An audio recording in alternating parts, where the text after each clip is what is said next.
Good afternoon, everyone. I'm Srikanth, right? I'm from product and engineering team. All right, sir. We started building ekincare from 2015, right? It's good 7 years. When we started out, right, Kiran came back from US. The problem that we are solving is how to take care of your family's health when you are not co-located with them. They're in some place. And the product evolved from that, and it evolved to whatever it is today. But the core ethos has been the same. That is, how do we kind of make an impact to an individual's health, right? And one learning, right? We work with over 500 corporates, and most of what we have built today is from the learnings what we got from working with the companies, right? One learning that is constant everywhere is that in healthcare, everyone's needs are different, right? Like someone needs health checkups, some purchase medicines, right? Even taking my own personal example, where I'm in my life kind of determines what kind of health benefits do I need, right? When I am young and single, I would like to go to gyms, do activity sessions, but as I grow old, I'm trying to book annual health checks for my parents, taking them to hospitals, purchasing medicines from them. So the needs are different, and the needs are almost guided by the time and the place where I am, right? And any health benefit, in any health service, there is incredible amount of complexity. I'm sure you must have experiences yourself, right? Like even on the consumer front, when you're consuming the services, or from an employer perspective where you're trying to administer the services, there is incredible amount of complexity, right? Just as simple as annual health checkups, right? Like what tests to take, where to take, the uniformity of care, right? With COVID pandemic, right? Employees being co-located in different cities. How do you kind of get the same experience to everyone who may be in tier 1, tier 2, or tier 3 cities, right? And kind of figuring out a lot of things, right? Like who gets these benefits, right? And employees kind of coming into the system, going out of the system, adding them, making sure, right? I'm preaching to the choir here, of course, but you understand the complexities better than me, right? And even from a consumer perspective, right? Like in today's post-digital world, where there are many apps to kind of do a simple thing, kind of connecting the dots through the healthcare experience is cumbersome, really cumbersome. Like I go to a doctor, he prescribes me lab reports, then I kind of go to a lab, kind of get those tests done, then I bring back the reports, give it to the doctor writes prescription, he advises me some activity, right? There are a lot of parties involved, there is a lot of, to and fro everywhere, right? Going to multiple apps, kind of carrying reports in a folder, right? Many complexity. So one of the things that we wanted to do is kind of cut down this complexity, right? And the complexity, the best metaphor I could find for this is an iceberg, right? So what we want to give to our employees, what we aspire is the seamless experience throughout this health journey, right? There are many solutions today that kind of have isolated seamless experiences, right? You have today apps in B2C that kind of have stellar B2C kind of experience for say something like health check, right? That takes care of that. But connecting that to what the employee really needs, right? Based on his personal need at that kind of time, means going and solving a lot of hard problems, right? From an employer perspective, this could mean creating awareness about that, right? Or ensuring that there is network coverage, or customizing the benefits, right? Many things go into this.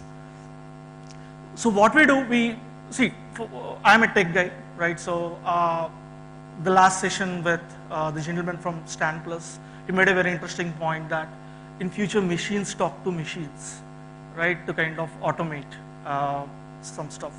And so we have all these great kind of systems, great organizations who are kind of offering services, right? Our effort over the last couple 2 to 3 years is about integrating them, stitching them into a very coherent experience, right? And we believe this is like really powerful. Today, with benefits platform architecture, we kind of have aggregated a number of services, right, into a coherent experience, right? Like I'll give you an example of what I mean. Is that you go to an annual health checkup, right? You get the reports. You could speak to the doctor on the platform. The doctor prescribes medicines. You can order the medicines from the ekincare app. Then the doctor advises activity. You can book gym from the same app. And if you are going for a particular activity, the app nudges you asking, hey, you have this health condition that we got from your health report. Would you like to speak to a doctor, right, before kind of taking this activity? Things like this, right? That stitching of experience into its coherent form is where we spent a lot of time in getting it right. As I said earlier, right, so what we built, what this product is today is a culmination of the learnings over the past few years. And one of the, again, biggest learning is no two benefits configurations are the same. So in the one end, we kind of built the integrations, the tech, that know how to talk to individual systems that excel at their own service lines, kind of stitching the experience. At the same time, kind of also respecting, understanding what the companies want to offer to their employees. In our experience of working with close to 500 companies, we realized that no two health benefits are the same, right? Earlier, Kiran referred to it saying benefits are DNA, part of DNA of the company. It actually kind of shows what you are to your employees, right? Moving on, we today live in a world where OTT is popular than TV. You know, customers today want choice, they want control, and they want convenience, right? So, and we have just done that. So we have taken the benefits platform architecture, what we have built, and kind of created this flexi benefit wallet, also called a health benefits wallet.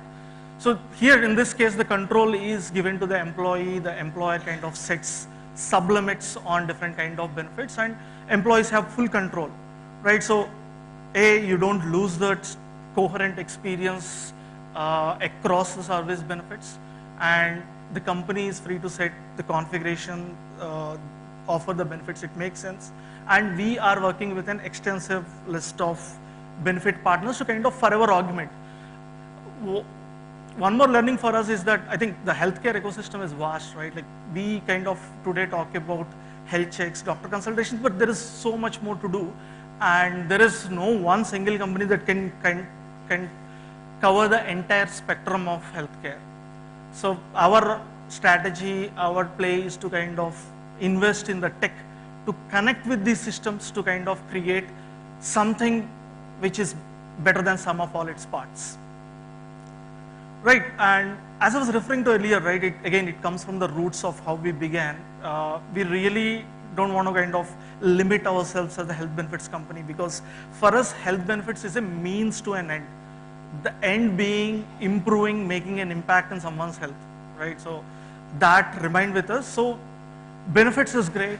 You know, you have employees, you cater almost everything that you can think of from an healthcare perspective. You can configure it, you can put employee in control, right? And ekincare handles all the logistical complexity in terms of adding employees, deleting employees, kind of ensuring that the message is sent, that awareness is there.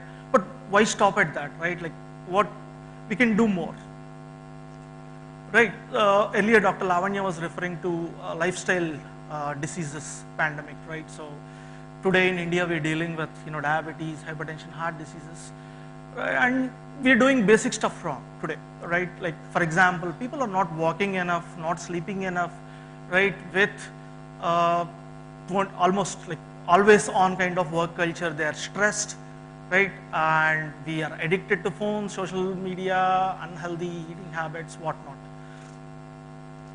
right? And Facebook, interestingly, Facebook and other tech leaders have shown in the last 2 decades about using technology to nudge, right? They have very successfully used technology to nudge users into dark patterns, like kind of keep coming back to Facebook for liking a post, seeing something. Technology has the power to change human behavior. We fundamentally believe that. What if we could use technology to kind of nudge users out of their bad habits? Right? There are two things that are going for us here. One is technology.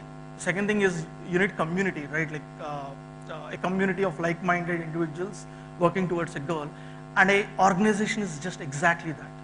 Right? You have your social relationship with your colleagues, which you could leverage to bring positive change to someone's health.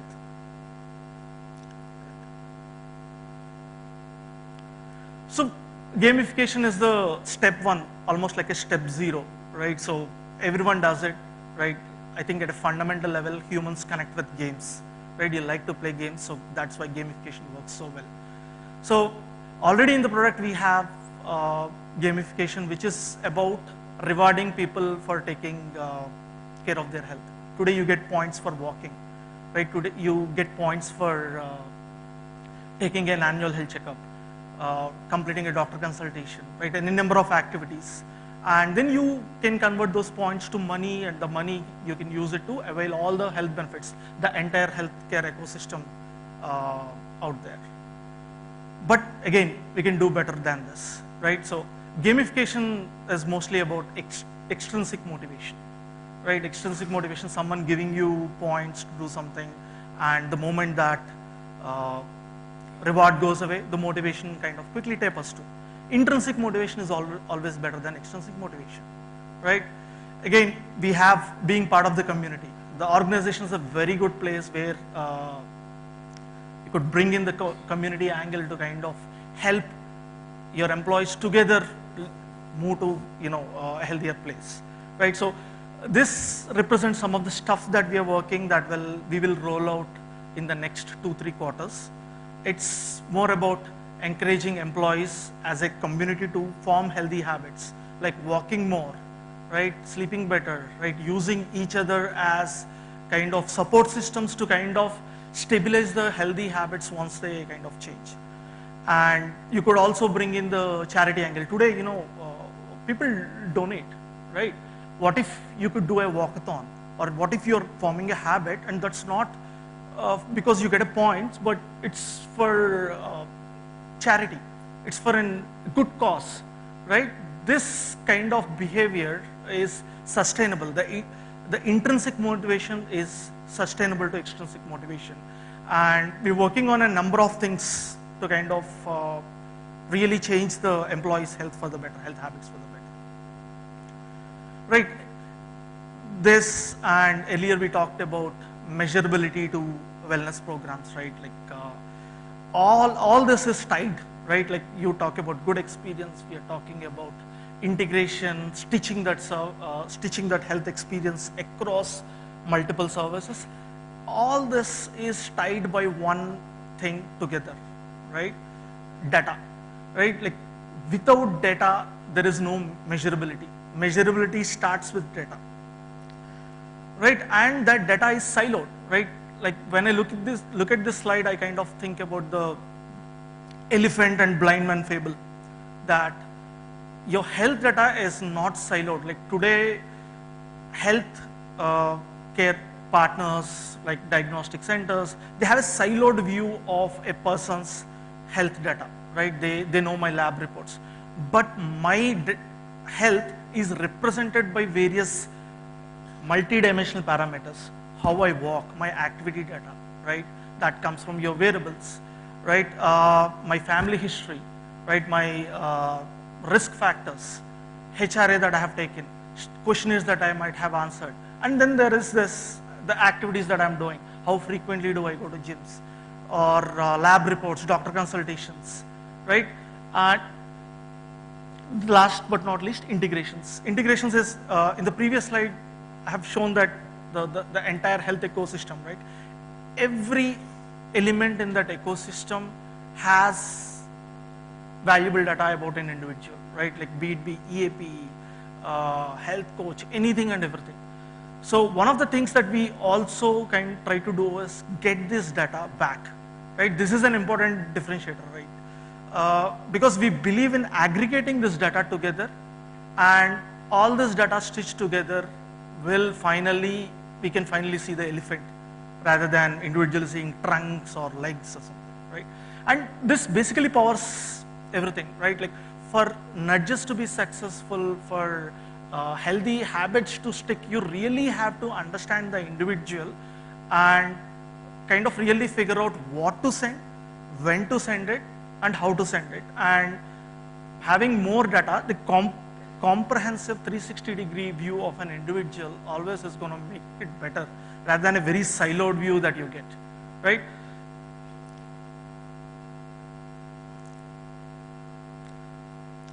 To kind of summarize, right? So what we are trying to do, again, this goes for the next 1 year, right? So we already have integrated many health benefits, right? So we started with the belief that, okay, health benefits are not just limited to health checks or doctor consultations. That's just one angle to it, right? So there is mental wellness, there is financial wellness, there is social wellness, right? And the next logical bit is, yeah, you can have all these things, but what is the use if no one uses it, right? So you got to drive adoption, and for that you really need to understand what the user wants and nudge. So awareness creation, adoption becomes especially important, and to do all that, data is the key. Without data, you cannot identify or kind of say that, okay, this is right and this is what we should do. This is the next logical step for an individual, right? And last but not least is we really want to drive and reward health behaviors, because as I said, health benefits is just a means to an end for us. The ultimate goal being making an impact, right? So we aspire to become a health benefits platform that creates an impact, because after all, everything said and done, it's about people. Thank you. Over to you, Rupesh.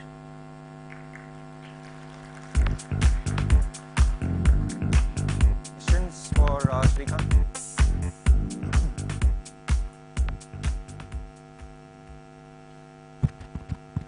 Okay, so we'll move on to the next question. Next session. Thank you, Srikanth. We've the next session is an interesting one. We've gotten 3 of our customers together to talk about something very basic and rooted, but at the same time it has a tremendous impact on how all of our programs get structured from a wellness perspective. Now, when you think of any health and wellness program, the fundamental business requirements continue to stay the same. One is, what is the need? What is the benefits portfolio you want to put together? What kind of demographics you're looking at? And what is the budgetary constraints, right? But however evolved or mature these programs tend to get, our observation is that a lot of times some of these basic requirements are kind of missed out, and people kind of look at a more templatized approach to building their benefits programs and strategies. Now, we some of our customers, when we talk to them, we take this consultative approach, and to discuss some of these newer trends that are coming together, we've put together a panel consisting of Mr. Deepak Deshpande, who is a senior director at NTT, Pramod Krishna Prasad, who's the director of compensation and benefits at BNY Mellon, and Vasant Balachandran, who's got a very lengthy title. I need to read this. Director of Pay and Benefits and Global Mobility Teams at Target, to join us for a panel discussion. So please put your hands together. Dr. Deepak, Pramod, and Vasant.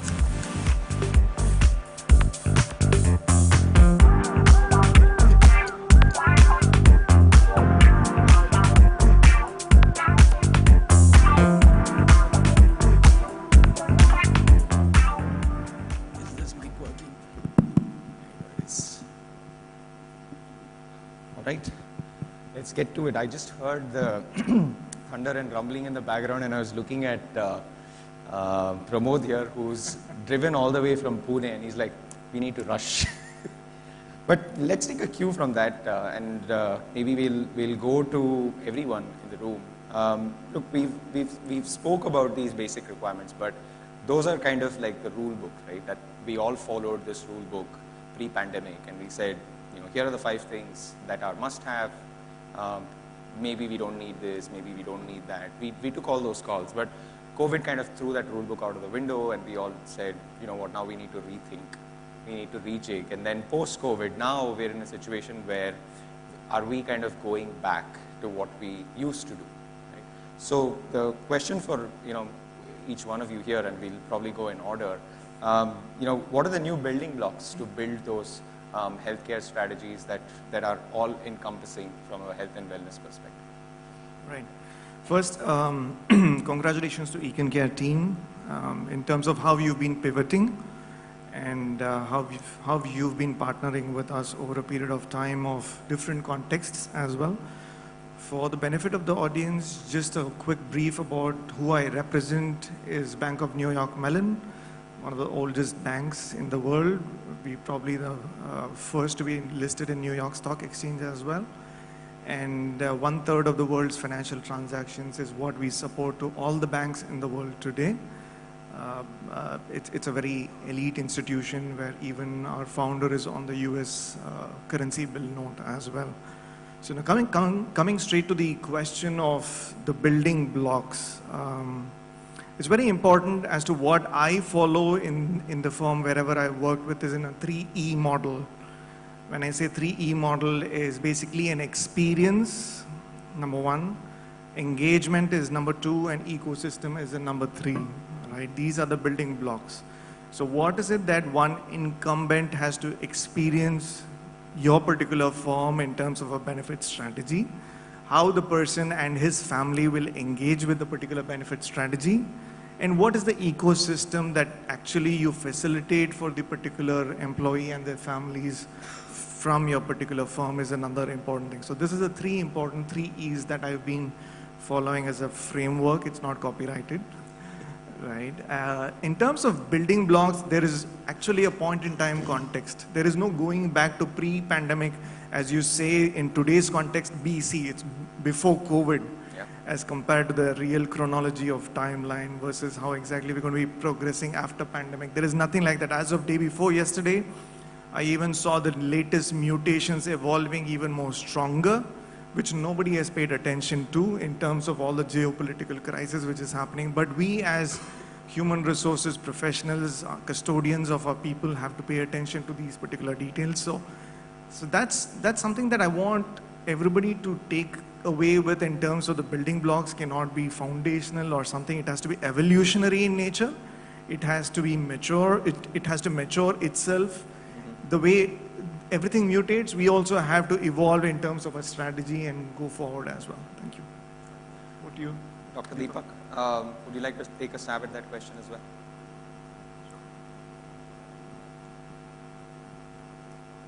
I think it's on. Yeah. Okay. Never say no. Don't miss the opportunity. Anyway, good afternoon, and let me compliment this wonderful, handsome panel. Come on, guys, you can clap. It's a great afternoon, right? Okay. I second what I heard just now from my dear friend. I have only 3 messages to add. Number 1 is whatever programs we are doing, HR, non-HR, anything where people are involved in the organization, they need to factor in employee and their families. It's very important. What is the impact? Today, the definition of employee community has changed. It's no more just your direct employee, your contract employees, your partner systems, your ecosystems, your suppliers. We need to factor in all that because we have become so very vulnerable. COVID has taught us enough lessons. So that's number 1. Whatever we are doing, we need to make sure everybody is taken into consideration, and only then when you are designing the program, you make sure that there is a checklist that says anything touch point, what do I need to do, number one. Number two is HR has been doing such a wonderful job. I must really, first time in such a 3+ decades career, first time I felt so proud, and this is the first time I got so acknowledged from the business leaders. COVID really gave this opportunity. COVID is not a good, a milestone to achieve, but that was where we were able to go beyond the call of duties, and everybody contributed. And HR first time received that acknowledgement and recognition. Now, we have been doing this for so many years. Ever since Mr. S.M. Srivastava from L&T formed HRD group in India. Otherwise, it was called as personal management, right? Since then to now, we talk of talent acquisition, onboarding practices, training development, career management, recognition systems, reward, payroll, compensation, but everything we do to T never got that kind of attention and that kind of need which the entire world needed, the nature needed. Sometimes you have to wait for your turn. You've got that now. Now, what are the lessons that we have learned? So we need to factor in that. Make sure everything that we say we are going to do as a program or a policy need not be wellness, healthcare related. Anything that HR does, that needs to build trust. My department is there, my function is there, I have written to HR and they get that answer and that issue is resolved. That trust levels we need to really enhance. And that will be, remember this expectation from the definition of employee, not only employee family, your partner ecosystem and suppliers and vendors and whatnot. You need to make sure that happens. And finally, technology. How smart, how quick, how eager are you to adapt, implement, and your organizations are willing to invest in technology? These are the three things are very important. And fourth, after listening to him, I felt we need to add the fourth element too. What are the lessons that we have learned as practitioners? Lessons that we have imbibed, have learned hard way last 2 years, 2.5 now probably. Have we forgotten these lessons? What changes have we made to our own systems to make sure if again another pandemic comes? A great man has already made a forecast. We are going to see more and more pandemics. I don't want to take the name. What are we doing to take care of that? Remember, COVID is almost over, but it's not over. We are seeing reports talking about it now we're entering or entered into endemic stage. We might get casual. Just yesterday, one of my dear friends, Rotarian friends, passed away at the age of, he was in late 30s, because of COVID. COVID also talks about, people who have had COVID have some heart issues or very fond of gymming, hard physical exercise activity. They are also becoming victims of that. What are we doing as a company to do it? So we need to do, what are the lessons that we have learned hard way, and what the changes we have made in our own practices in our respective organizations, and the evolved partners like ekincare. I'm so happy and so proud to see. I wasn't aware that this is only a CX event. I thought I will find a lot of health practitioners, other vendors, but wonderful. I really salute and compliment and thank you for having me here. Oh, thank you. Thank you for that compliment, Dr. Deepak. I want to pick on one point that you just mentioned about, I think the third one that you said, how do you kind of think of technology as an enabler? I think that's what you were alluding to. I'll switch gears. I'll go to Vasant directly with that question, right? We're in a health tech conference, and I'd be remiss if I don't talk about technology, right? So in your context and at Target, how do you kind of think of, and you're a customer, right? Even outside of the context of us being as a customer, how do you kind of think of leveraging all of the data and all of the insights into going back to the first question of building those, getting to those building blocks? Because what Srikanth just spoke about, just before this session, he spoke about how data cannot be in silos and how our building blocks cannot also be in silos. Everything has to talk to each other. And I'm pretty sure you're kind of looking at some of those things in Target. You know, it's a really great question, especially at this time. And I love the point that Dr. Deepak made about how the pandemic has pretty much put HR at the seat of the table. There's no pushing around for that anymore. And now the question is, how do we take this burden on of deciding how this journey will look like in the coming years? I want to talk to your point about data and digitalization, because they're actually some of the core parameters that we are thinking about as we think about our healthcare strategy for the future. So for example, our most core tenets are going to be, firstly, personalization. I think that's important because as you look at your workforce, you'd see the demographics, they're changing quite constantly. At Target, we like to say that we have 5 generations of workforce in the workplace. So it's kind of foolhardy for us to presume that we would have a perspective on what that one plan is that would suit everybody. It's really hard and most likely doesn't exist. And so if personalization is going to be key, you're suddenly going to be moving away from like a one plan that you administer versus the choices that many hundreds and thousands of your employees are going to make. Now what happens when people make so many choices is that the complexity in your plan increases. Now who's going to deal with that complexity? Ideally not humans, I hope, so that's where we lean towards technology. We want technology to solve the problem and the complexities that personalization creates. So I would say that, to your question, technology is going to be the backbone that solves the complexity of personalization while being able to provide data that you can take decisions going forward on as well. And so I would really anchor on the importance of technology and able to deliver that data. But I think the third piece, and happy to have a follow-up question if you have one, but the third piece that I think is most important, and I feel quite strongly about this, and we had the conversation earlier in the day with the panel, and we spoke a lot about like demonstrating ROI on health and wellness programs. I'm sure you guys remember that. Just a couple of data points. I don't know if you guys have seen this in your organizations. If you take a look at your total benefits cost and look at it as a percentage of your total payroll cost, it's going to vary by industry, but arguably it's going to be somewhere between 2 to 5%. And if you take a look at health and well-being spends specifically within that, again, it's going to vary largely by industry, and I can't claim to know the answer for all, but I would wager that it's going to be somewhere around 1%. So, by approaching these kind of programs with a cost mindset, how much are you actually saving? As opposed to that, if you were to approach it with an investment mindset, how much could you gain?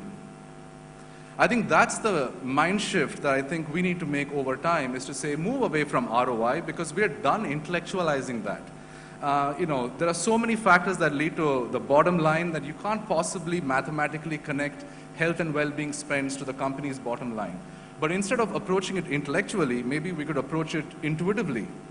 We know that health is wealth. We know that for years. We know that a healthy workforce is a productive workforce. We already know that. Now let's kind of rely on that and get the plans going and use technology to provide the kind of customization that the workforce of the future will need. It's very well put. I think 2 things I'm going to pick up on that, and I'll come to Pramod with this question, because what you said was kind of turn the ROI conversation on its head. And if you were to, so we're in what, fag end, almost thinking about what's in it, what's going to happen in 2023. Would you like some water? No. You can't, it's fine. So, I'll speak a little louder.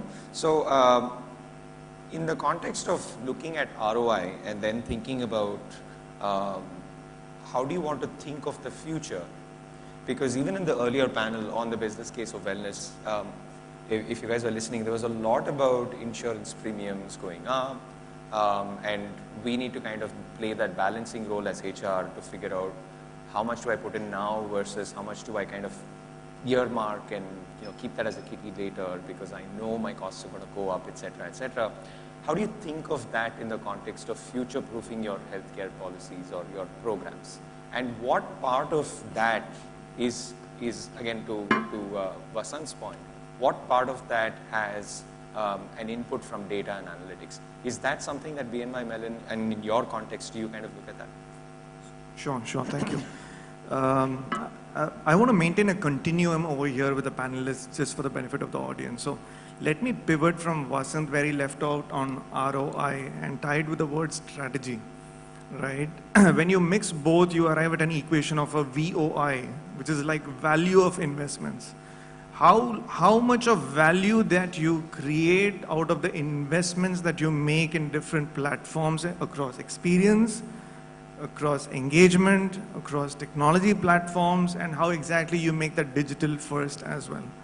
And Vasant also touched upon, and the panel colleagues also touched upon personalization as well, right? And how exactly we deal with that. Now, when you look at an ecosystem, you're looking at an Indian audience, right? Which varies with masala every 150 kilometers. And how exactly they're calling your wife tracking you or your in-laws out there in different cities. That's why you pivot towards technology, right? Now in the pandemic, everybody were spread out. And plus the healthcare insurance premium exposure was high across India as well, right? You're looking at every bill turning out to be a plus factor out there. Right? I'll give a classic example of how we leveraged ekincare's platform too. And we leveraged across 30 to 40 cities in terms of testing, in terms of vaccinations, in terms of how exactly we cater to our employees' families' needs.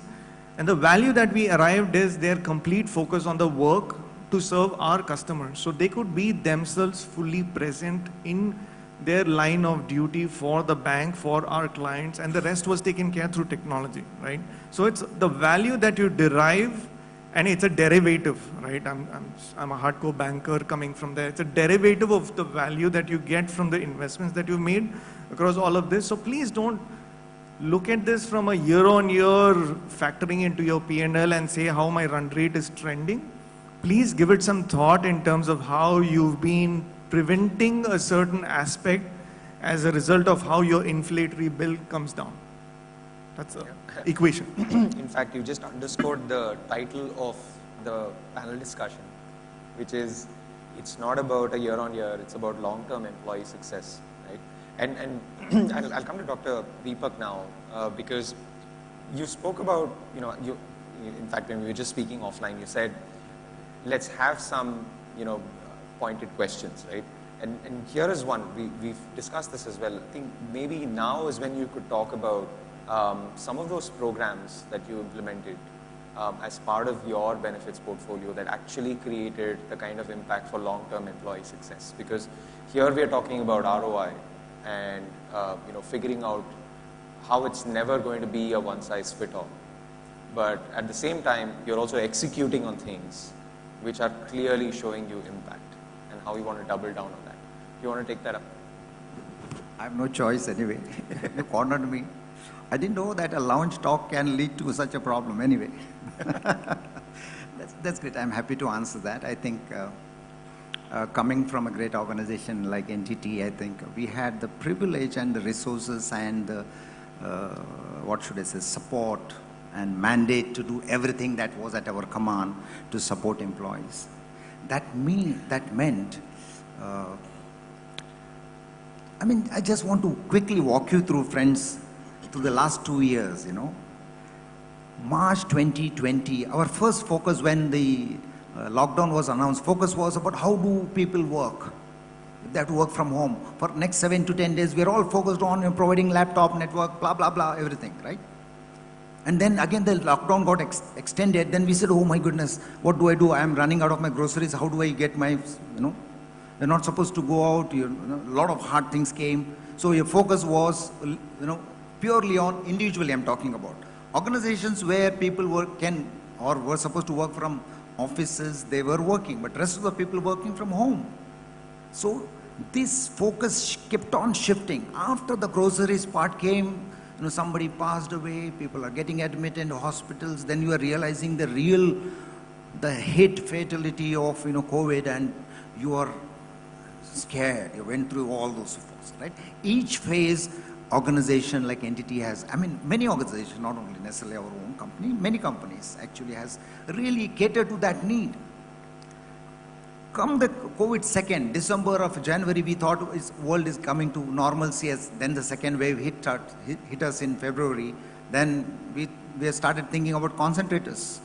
You know, we shipped more than 400 concentrators. I remember every day or every week, twice we used to have a call, how do we get supplies to India? We were thinking at a point in time to start, you know, buy a 50-bed hospital to get people admission. We were actually, my CEO actually went out to get, you know, send his concentrators. We reached out to the ICU. I mean, so many things, everybody has gone through that, right? So there are a lot of highs there. The real thing is to see that we have gone through all these phases of COVID and our approach and response to employee practices changed, but now today we are back to normal. That is one change, right? We have catered, we must complement, we have done whatever best we could do. And today those 400 concentrators are sitting in a storage, you know. We never know what is going to happen to them. Anyway, then comes, see what happened to the workforce. Workforce, there was a time everybody was coming to office. So just about 5 to 10% coming to office now. You have to cater to them. So what did we do? We converted our offices into lodging and boarding. We started a catering service. Because the employees not allowed to travel in the first phase of COVID. Remember? Public transport not allowed. Everybody doesn't have a car. We said we got some cars. We got special permission for police. We traveled whatever, 100, 200 people who come to data centers. But the entire office was like a hotel. It went on for more than a year.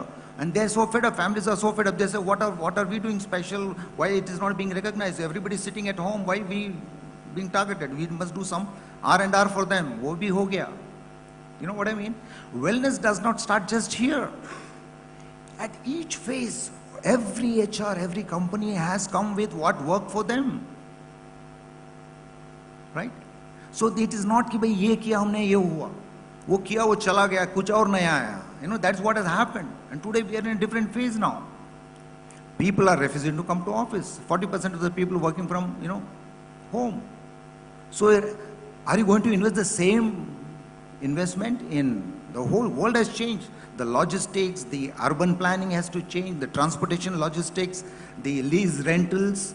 CEOs and CFOs have understood, I don't need so many people in office. So let them, they can sit from home. So they're saying which role needs to be in office, which role can work from home. I don't need so much investment in, you know, buying my office space. Same way, the healthcare related initiatives also, practices will also change. That is where data analytics come into play. What percentage of my population working from office, which are required by 24/7, need to come to office from hybrid or blah blah, 100% in home. I need to factor in that. घर में बैठोगे तो मोटा हो जाओगे, obesity and your lifestyle change, you are mental, you are isolated, you have other issues, mental wellness issues have come. I mean, nothing comes alone and goes alone. अकेला नहीं आएगा, उसके साथ में 1000 चीज लेके आएगा. So we need to really be alert and aware. With every good thing, there is something associated. You have to pay a price. So just I'll end my this thing there by saying that the list is long list we have got, but that is not the checklist. The real checklist, friends, is to be in the moment and be aware. What is required? What is that I have done recent past? Is it likely to come? If it comes, do I have a check and balance process in place to really take care of that? Have I changed my workflow, re-engineered the way we are hiring people, recruiting people, onboarding people, training them? वो तो हो गया. Same way we need to factor in everything. I'll leave it at that. Those are really good points, Doctor. I think I want to be cautious of time here. And I want to take a few questions from the audience. I'm sure there is some linkering here and there. I did hear a lot of claps, so assuming this was a good conversation from everyone. Any questions? Next one.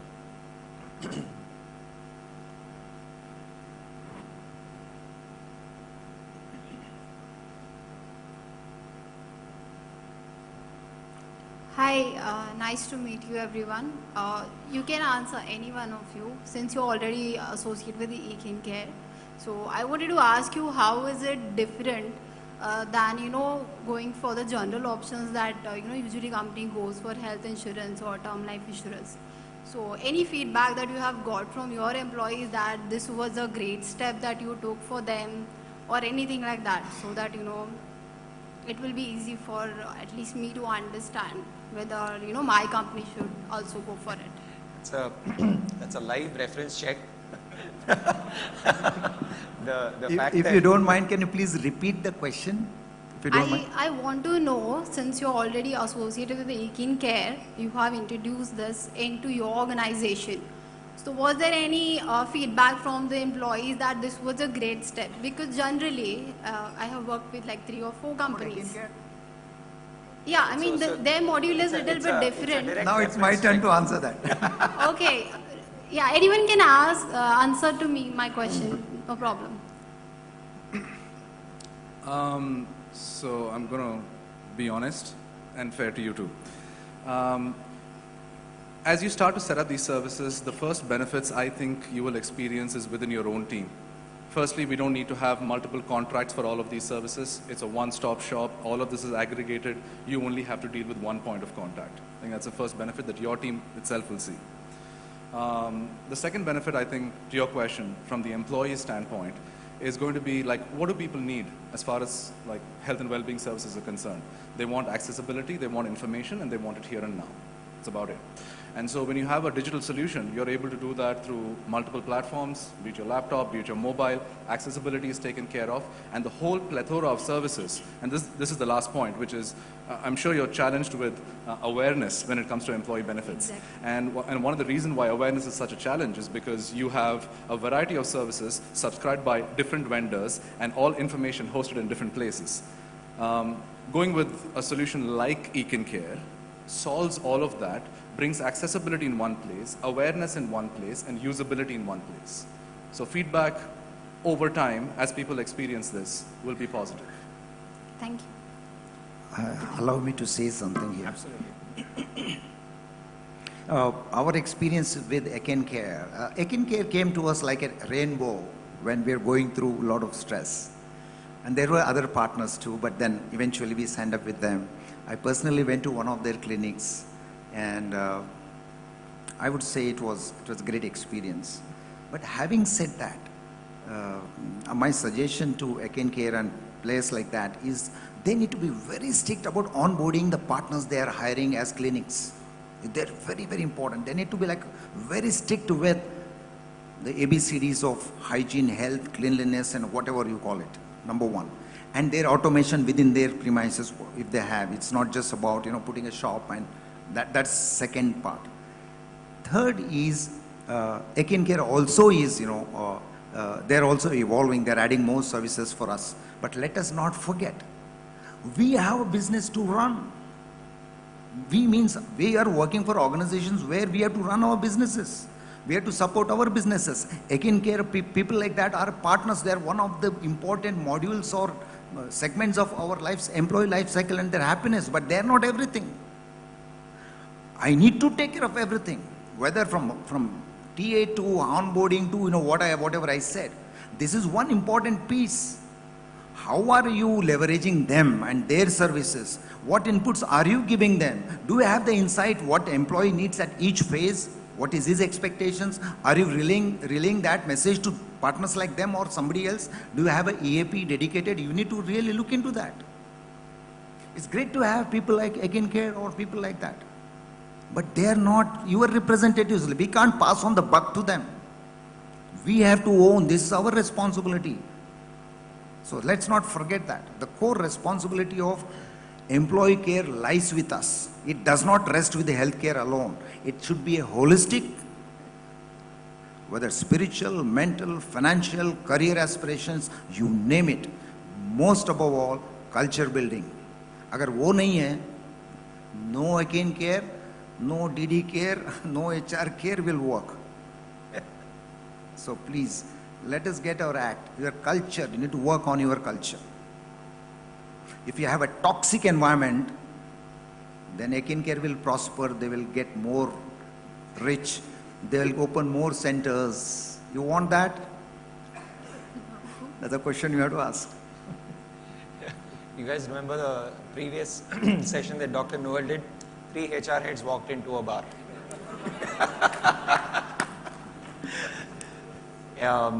We can take, Yeah. one more reference check. I mean, it's not a reference, but I think it's a takeaway for everybody. On one thing which you all need to remember is future of work and how exactly you're going to land your benefits and well-being, right? It's no one size fits all, but it needs to be a underdog of being hybrid or being flexible as well. Now, how would you do that is what we've done personally and with all our partners, including ekincare, is a digital first approach, right? We had to pivot ourselves from a physical presence to a hybrid presence to a physical and a cloud presence as well. So that's so important for each one of you to think if you've not thought through and probably leverage that. Once you leverage that, I think that will help you in driving your preventative strategy. And once you think of driving your preventative strategy, you can easily keep your premium bills down to negotiate with your partners. So that is something that you need to align your future of work, technology, digital, and your run rates in terms of how you land it together. So one of our partners is also ekincare in that particular journey. Thank you. Thank you, Pramod. Any other questions? Can I ask? Sure. Okay. I think fantastic inputs from Dr. Deepak and Pramod about consolidation. And that's what I was exactly talking to my colleague here, that, like ekincare is a consolidator for wellness services. HR is a consolidator for what we offer to our employees. So anybody from the panel can answer this question.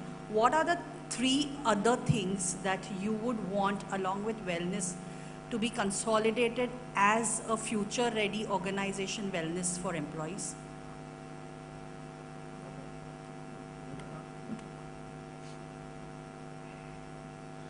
In my head, mental well-being would definitely be one. The other one would be maybe engagement drivers across the organization, like events, sporting events, physical well-being sessions. Not just the platform, but also the ability to execute on that by finding partners and specialists in that place. I think that could be another one. But I will say one thing. Like as I think about the benefit of consolidation being that you'll get heightened employee awareness because everything is in one place. I mean, realistically speaking, from an HR standpoint, we have 2 things to consider. Firstly, by consolidating, are we to a degree losing some expertise? I'm not sure about the answer, but it's just a question that we want to think about. Secondly, does over-consolidation increase dependency or too much dependency on too few partners? That's another thing to think about. Great. I love the second part, I think. Sometimes you want to do everything right under the sun. People wanted my team should sit in front of me. Hello? 2.5 years they were sitting somewhere else working, right? That time you never bothered. Now everything is over. COVID too. You want to call them, they are refusing to come. They are saying 1.5 years you existed without me, I sitting at home. Why are you forcing me to come to office? Nature takes its own course. Anyway, so my answer to you would be to go back to the old school of thought. 3 things which have been said many a times, you may have heard also. Respect, transparency, and fairness in everything that we do. It should be a natural behavior. Every company, every manager, every leader, every culture should offer that. अगर वो नहीं है, तो कम से कम, can you be, if you are a people manager, can you please create that space in your own team? To hell with the company. Don't worry. Can you be like that in your family?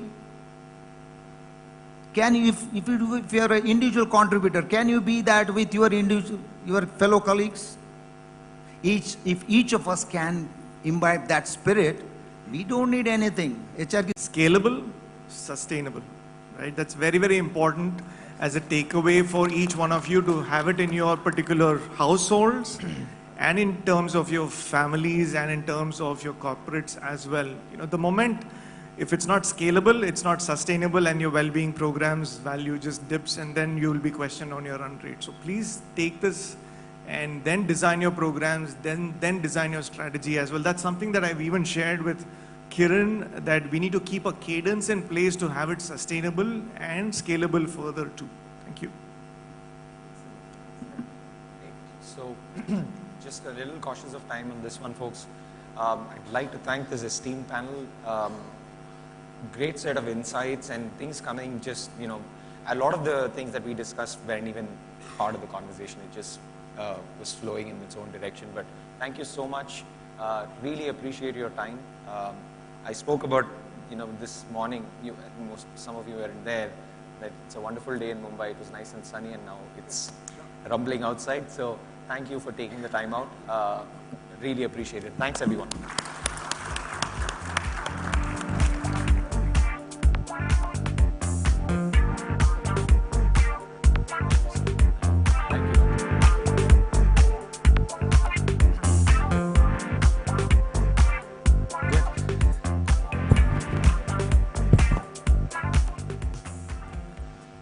I hope you all enjoyed that session, right?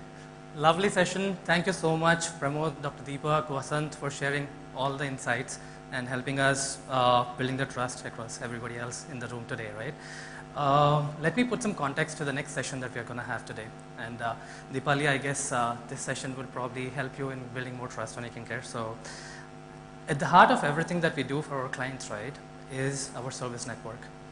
And at the heart of the service network is an intricate set of processes that we have put in place, that we have built over the years, listening to hundreds of customers, thousands of customers that we serve, and understanding their requirements and need, and building a robust system out there that can help us deliver the health benefits to the employees seamlessly until the last mile, right? To help you all understand how we do what we do the best, please welcome Mark Ray, VP of our operations, to walk us through the entire process. Hi, Shumak.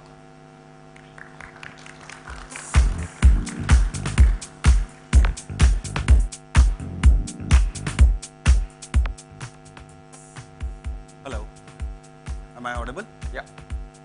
Yeah. So hi guys. So what we will do is we will talk about how we take your requirements across employees, HRs, and how we bring it to fulfillment, and how we've grown over the last 6 years in terms of the services that we offer, right? But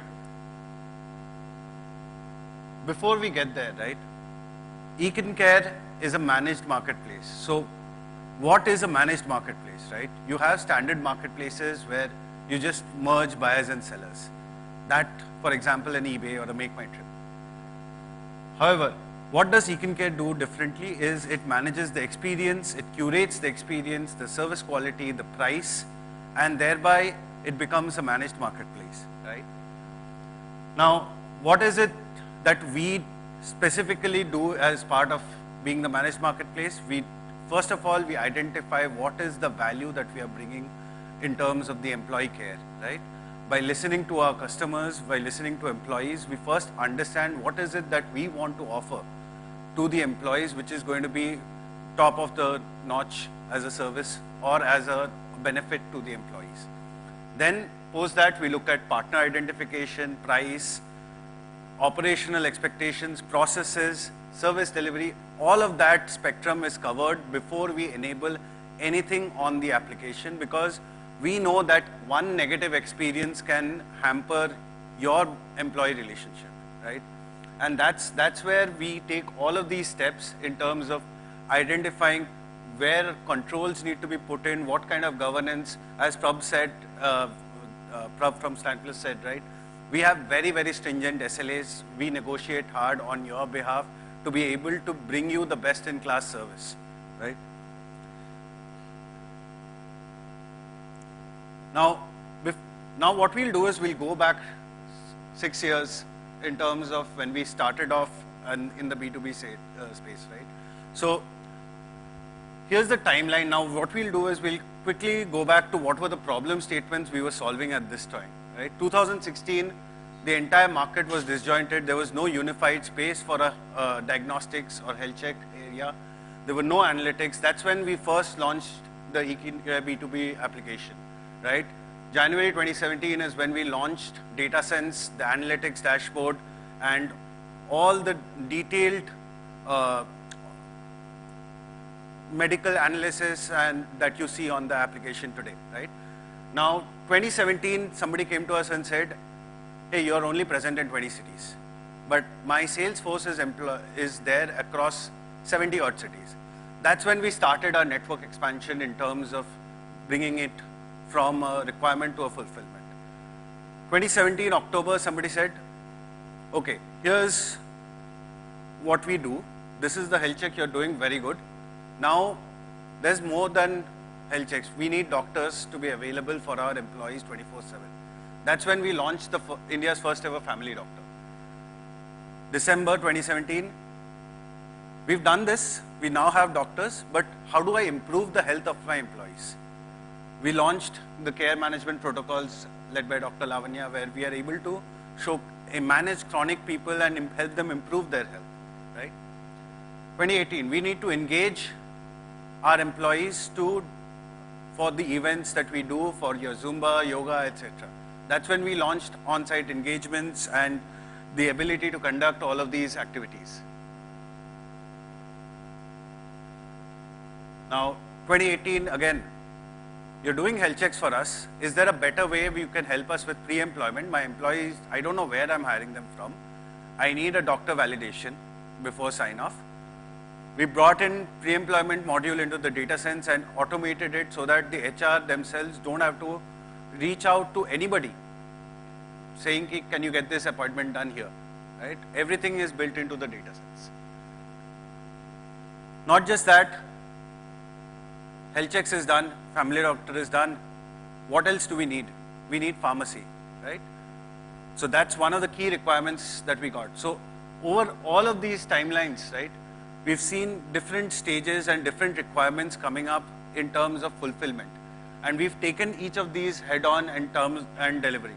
Now, when we looked at 2018, we've given you all these benefits, but the adoption isn't there. How do we drive it? We brought in all the engagement content, the push notifications, the nudges, to be able to drive the adoption and ensure maximum population utilize the benefits that are offered. 2019, hey, there are some places where I have senior employees.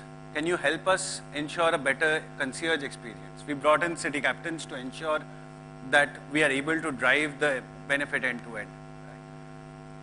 2019, can you give me a whole host of benefits which is not just talking about health checks, which is the norm, right? How can we give a holistic experience which covers every facet of health and wellness from a physical and mental perspective? That's when we launched our first OPD subscription FlexiCover product.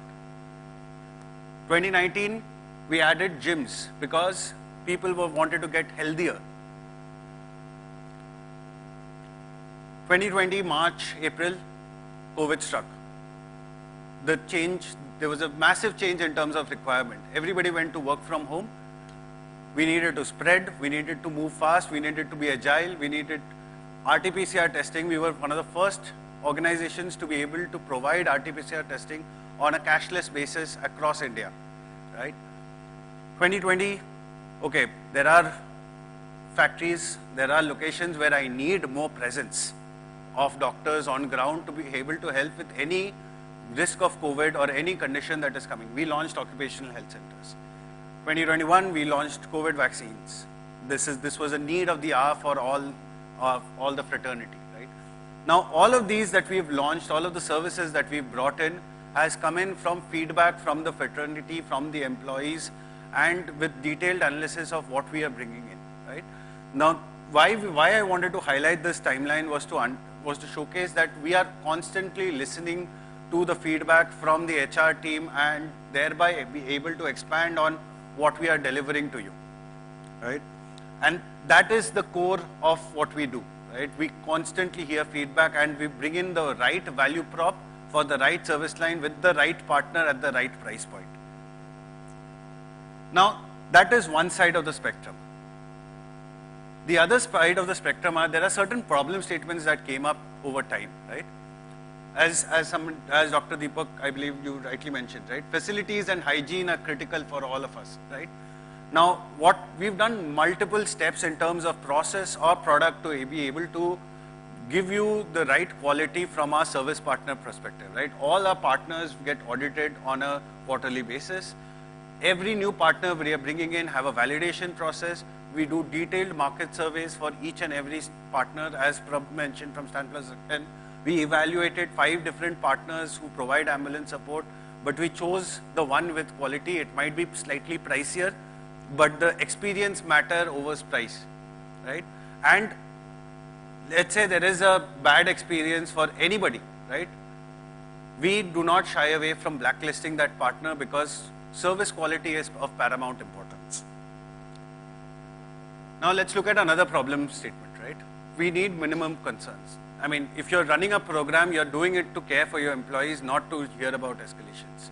And that's where we come in terms of trying to minimize the concerns that you come in, right? And what we do is all our partners are segmented into red, amber, green.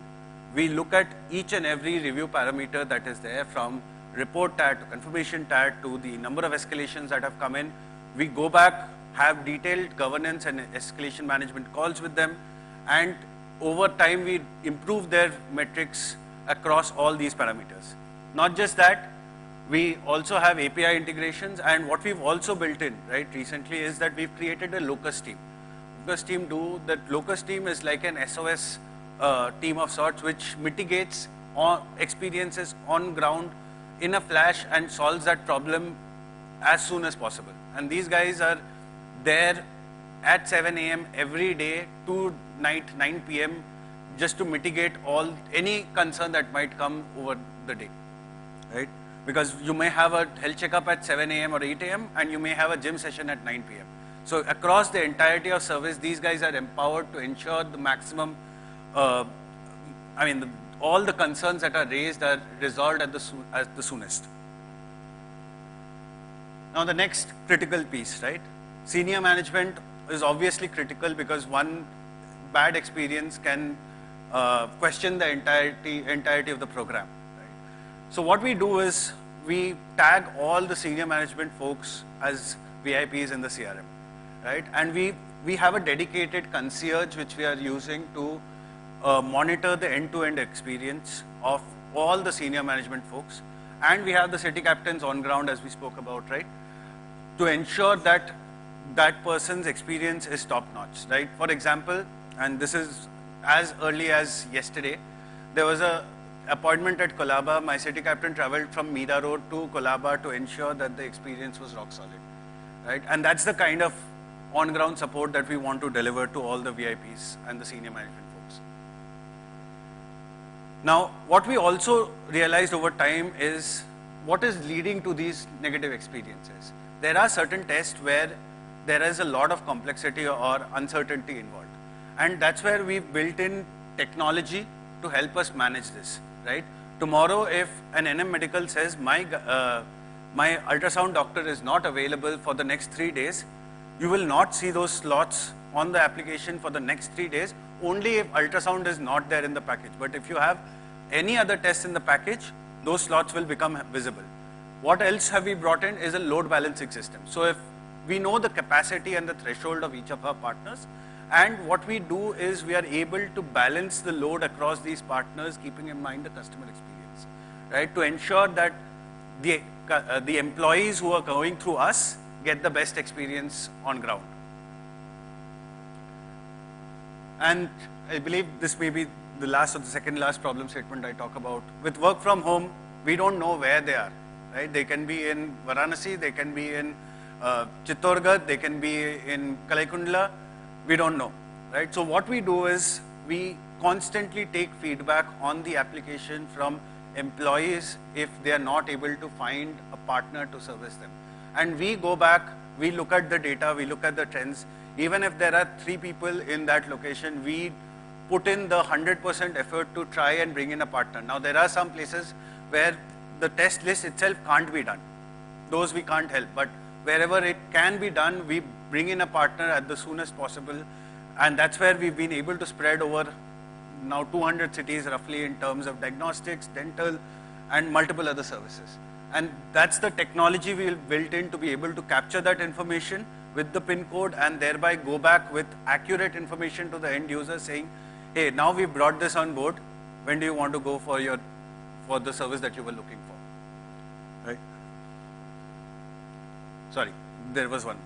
Now the last point, right, when we are talking about care, we also want to give the decision making and the information to the end users. So we have detailed ratings and feedbacks for each and every appointment or service that we do highlighted on the application, which helps the user in terms of defining which partner they want to go to. And we are actually evolving this technology to take into account a lot of other factors.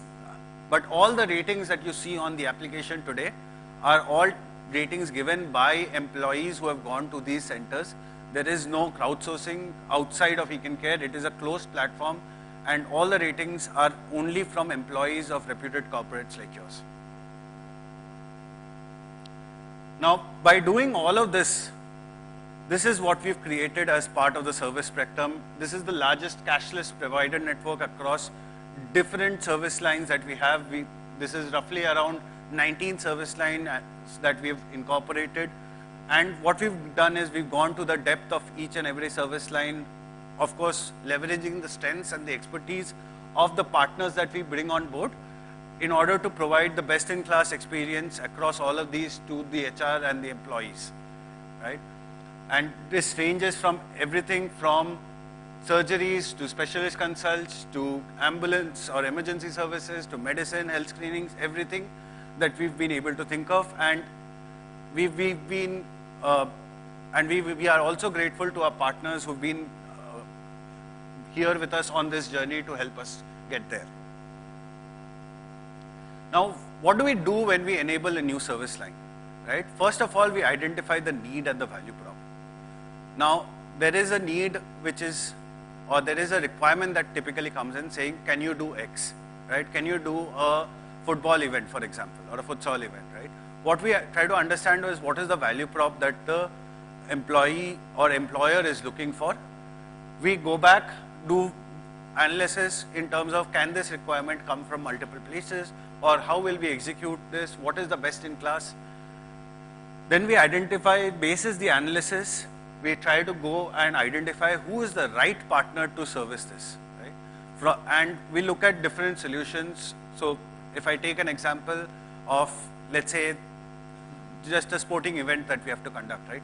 We go back and identify, okay, who does this best in the market, right? And what are the criteria that we need to evaluate on.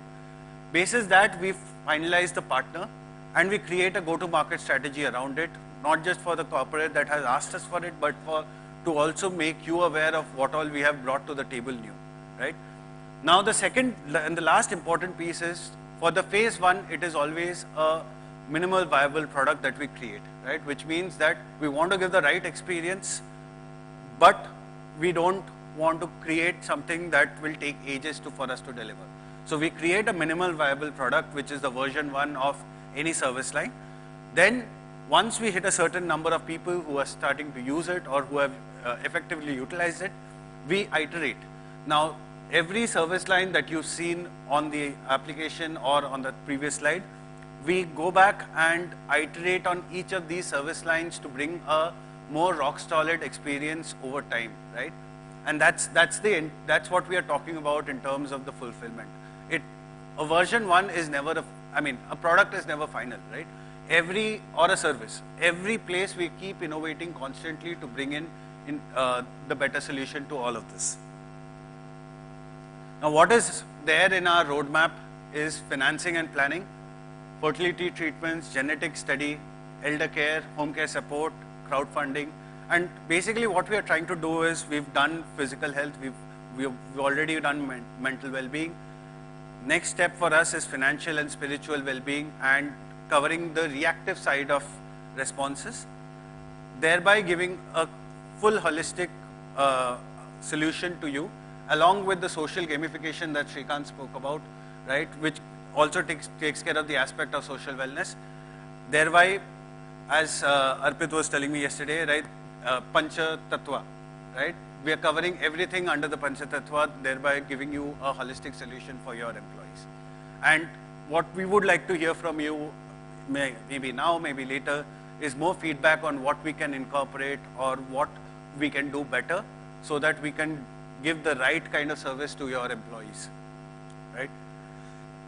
So that is primarily it from me.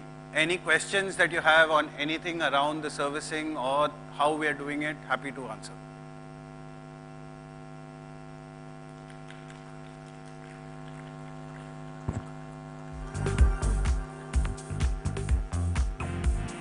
Ask for questions? No questions. No questions. That means you've covered everything. Thank you. Great. I think we have a very good run rate of time right now. This next session is a very important one. We spent quite a bit of time. Sir, we don't need it. Just two of us. We don't need it. No, just two of us. Next one. We spent a lot of time this morning and afternoon talking about wellness. But in the context of wellness, when you think about, Kiran spoke about physical, mental, financial, and social, there's a lot that goes into each and every bucket. And in a lot of ways, the previous panel discussion kind of debunked that theory of everything being in silos and everything being connected. But if you guys think of the pandemic, one of the industries or one area of that wellness was a clear winner, and it hit it out of the park as a result of what the pandemic kind of taught us. That was fitness. The fitness industry really propelled during this time simply because of the need or the lack thereof of fitness in people, and that kind of got amplified a lot more. At the same time, we also noticed that the penetration of fitness as a whole for the general masses is less than 1% in the country. However, corporate culture or the workforces in corporates have it a lot easier in terms of access, right? Because the benefits that you get passed on to, or if you're in a tier 1 or a tier 2, now with the robustness of the fitness industry being spread everywhere, you still are doing better than a whole lot of other folks.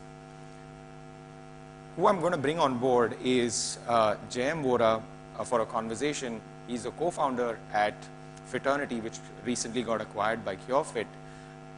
I'm bringing him here for a specific reason. A, Fiternity is one of our partners.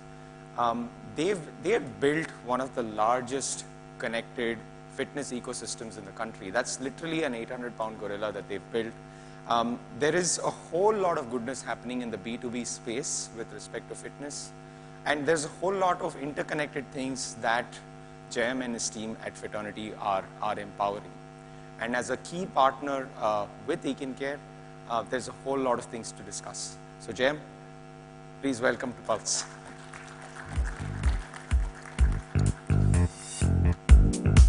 Thank you.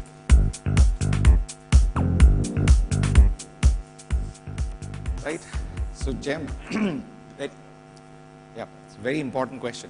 How much do you bench press? Well, I would want to say 50 kgs, but then you all look at me and you'll realize it's 15 kgs, so I think I'll stick to that. Quite fit for, how old were you when you started Fiternity? I was 23 years old.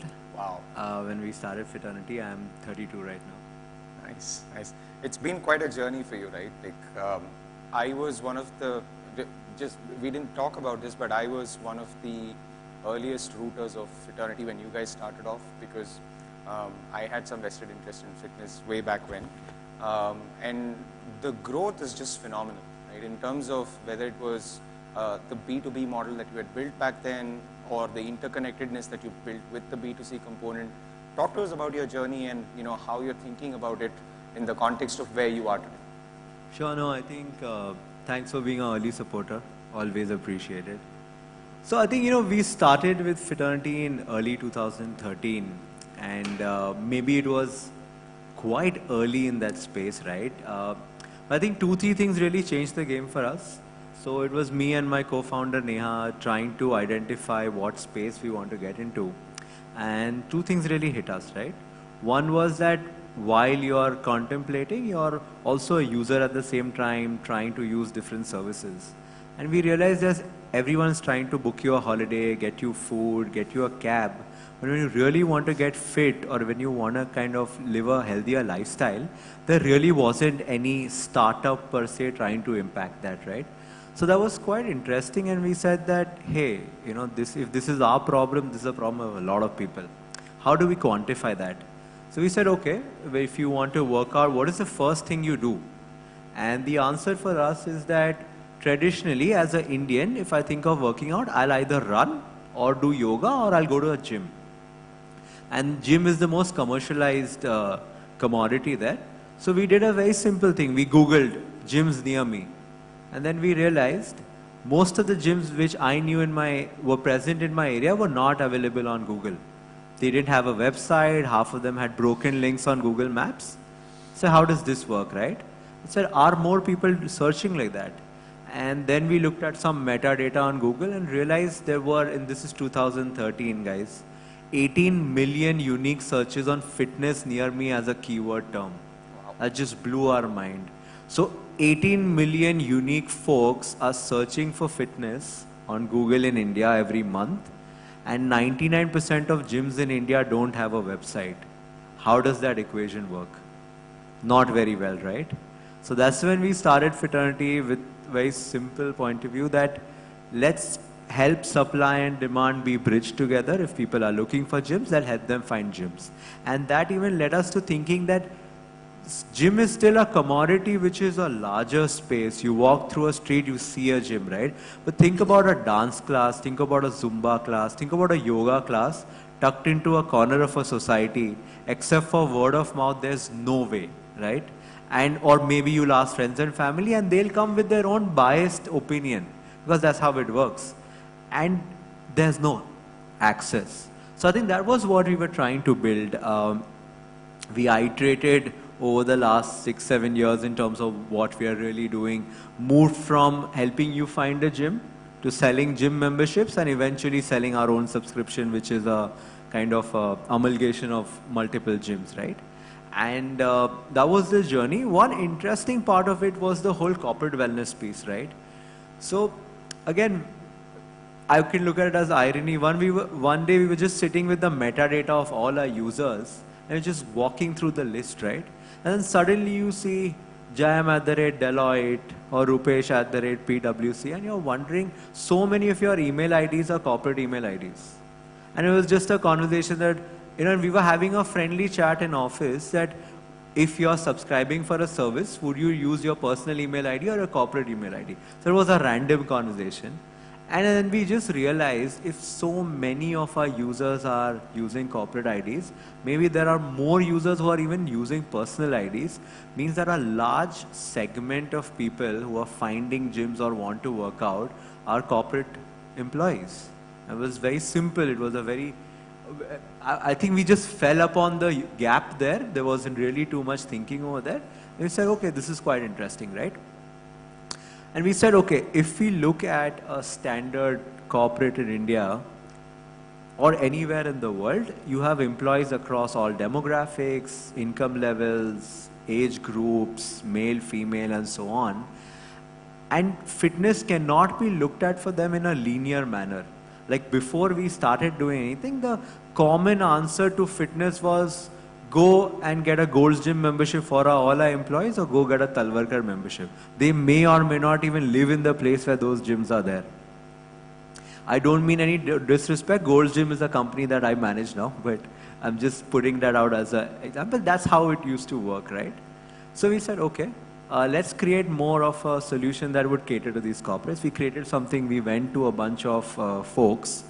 And in 2019-20, what we realized is a lot of people were wanting to do fitness, but were still in conversations.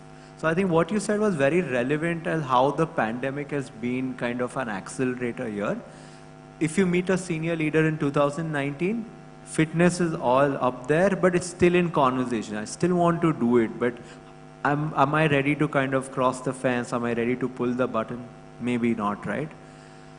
The pandemic, while so unfortunately really changed the thinking of a lot of folks when it came to fitness. I think we all realized that you need to be healthier to kind of keep yourself more protected. And a lot of these thoughts on fitness which were conversational actually moved to action. And that was also a very interesting part. When it moved, first what you used to see is people saying, okay, I want to just have a virtual yoga class online, because that's what we used to do. We were on Zoom all the time, right? And people were having these yoga classes, dance classes online, and that was the trend. And then slowly things started opening up, and people realized that, okay, can we go beyond that also?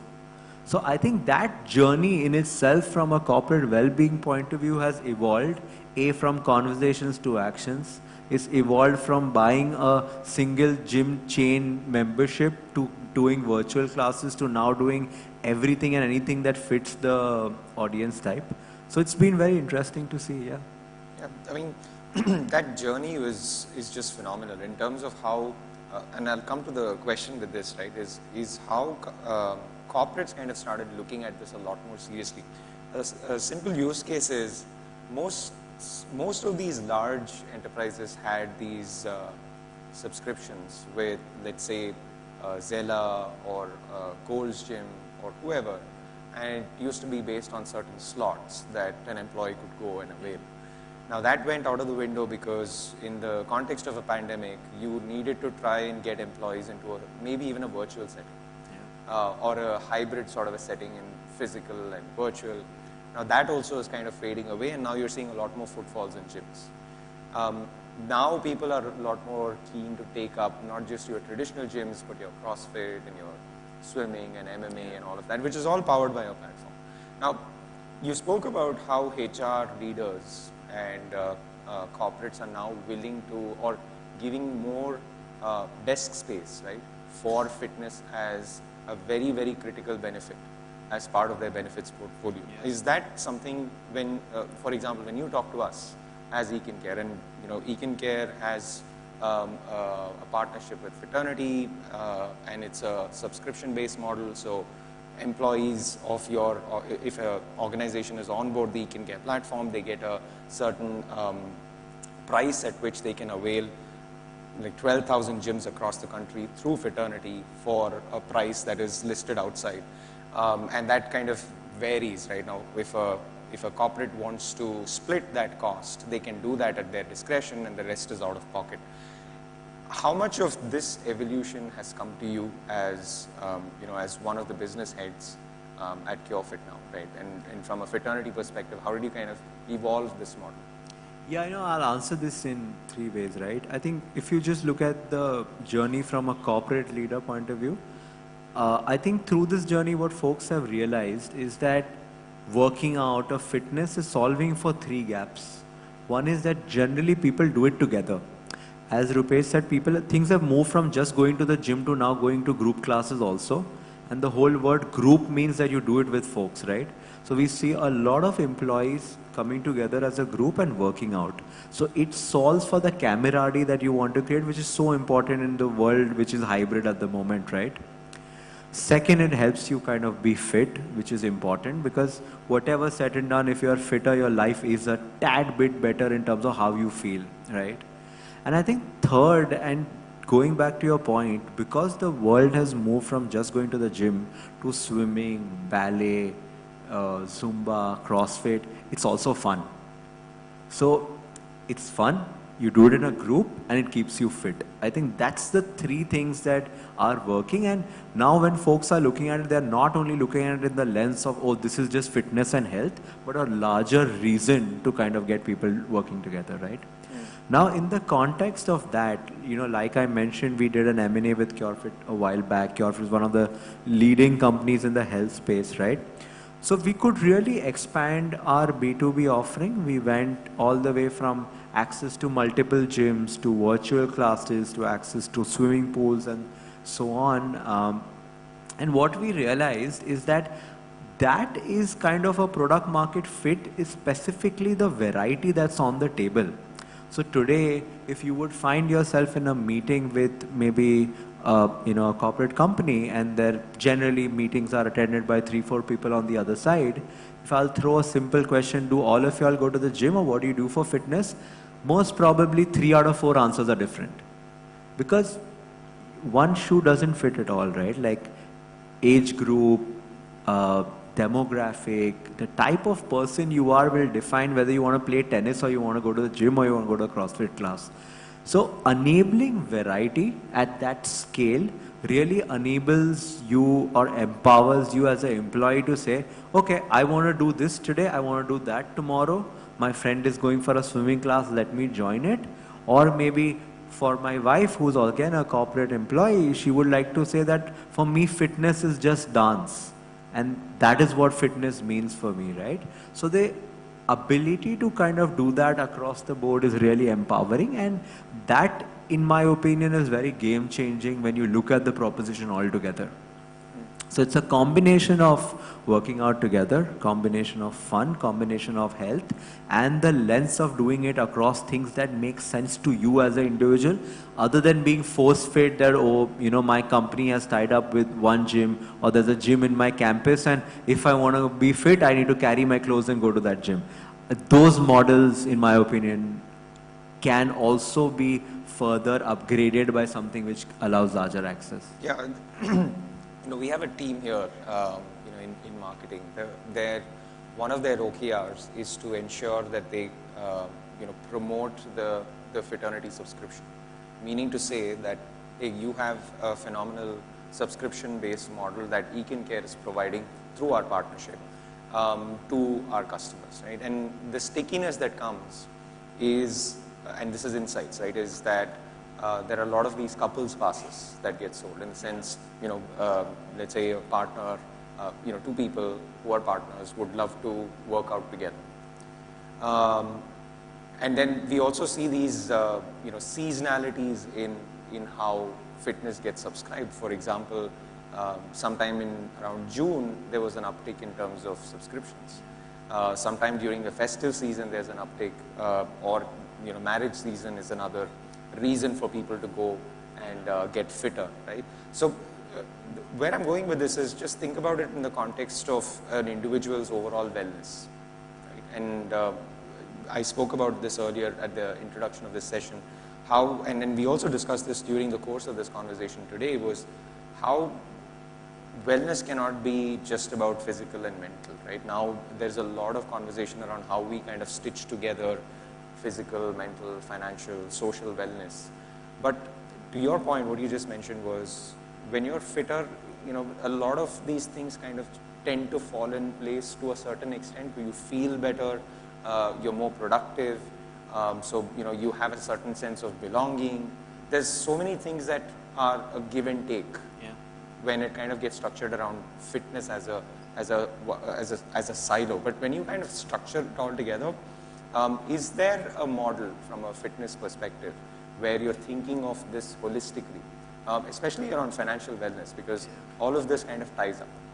Yeah, no, I think very valid. So I'll just tell you guys a very interesting story. So fraternity was not the first choice of name for our company. We were actually going to call it Fit, Active, Aware. The whole idea was FIT stands for working out, active stands for eating right, and aware stands for mental well-being. So the original concept of our company was Fit, Active, Aware. For reasons we said, first we'll master fit and then we'll do the other two, and that's where the journey of fraternity began. Through this partnership with CureFit, who also do the active and aware part, we've been able to stitch the entire thing together. But yeah, I think at the core of it, right, I look at it this way. The days I am working out or I'm active, I don't eat out a lot. I generally eat at home or I eat healthy food. That's me directly going from fit to active. And because I'm doing both of these things, I understand that sleep for me is important.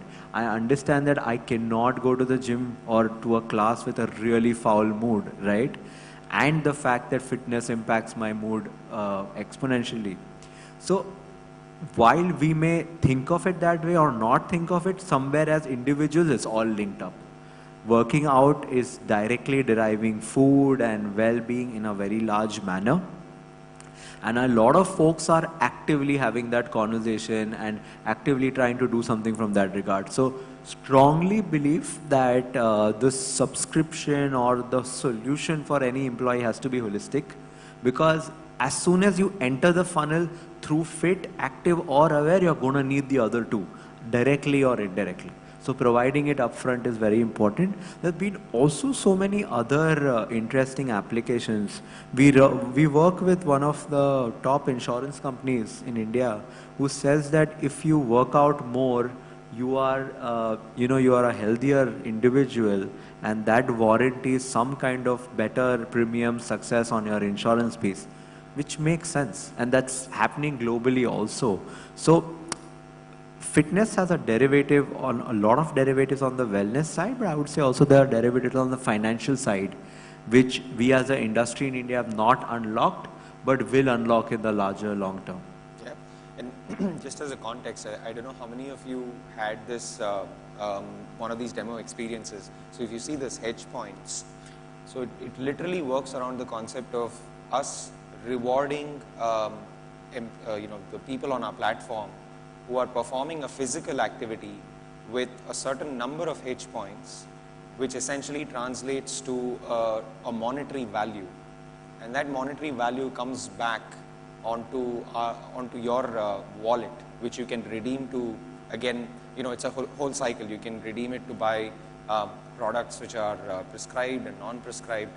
So the construct is, if you're getting rewarded for healthy behavior, that in itself is a great way of thinking of financial well-being, because there is a certain sense of ownership that puts back into your bucket. You control the outcomes. So I'll part with that thought. I'll open it up to the audience. So any questions for Jayam at the moment?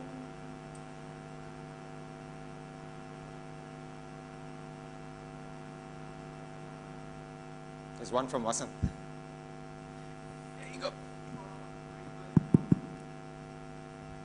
Sorry, could you come back? Right. Very valid question. I think looking at it two ways. One is that, so any marketplace or any provider platform works on two sides of the coin. There's supply and demand, right? I think supply in India is now growing exponentially. Earlier, like I said, it was a very gym-dominated market. Now you see CrossFit, M&A, all of that. So we want to play our role to empower that supply to grow manifold. I'll give a simple example. Bandra in Bombay has 47 places to work out, but the same 2-kilometer radius in New York has 170 places to work out. So we have still a long way to go in terms of that supply. Our role as Fraternity CureFit is to empower that, either by doing it ourselves or empowering partners. So I think that's one piece of the evolution. And second, I think as Rupesh pointed out, it's more of looking at an individual holistically and saying, how do you make an impact? Because today, when it comes to weight, fitness, any of that, in the end, it's impact. I go to the gym and the next thing I do is I come back home and see myself in the mirror. And over a period of 6 months, if I don't see a difference, I stop going. So you can create short-term services which are transactional, or you can create a long-term point of view which is impactful. And it's very difficult to nuance how do you create impact, but I think the next step is to evolve in that journey to create impact. So you are there with us from stage A to stage B, and that the delta between that should be large in whatever your goals are. It does not have to be just weight loss. So I think that's the way we're thinking about it. Yeah. Any other questions? All right. Thanks, Jayam. This was Super. This was very insightful conversation. A lot of fun. If you're hanging around, I'm sure there's a lot of folks here who had a lot of questions about how we kind of do certain things around building this whole this whole wellness journey that constructs everything. So, are you around? I am. So, Jayam's around. We have a networking session. There's one more session after this, and then there's a networking session. So, thanks, Jayam. This was a good chat. Super. Thank you so much. Thanks, Jayam. Thank you. Right. So, on for the last session of the day before Atul Khatri comes on board. This was a pretty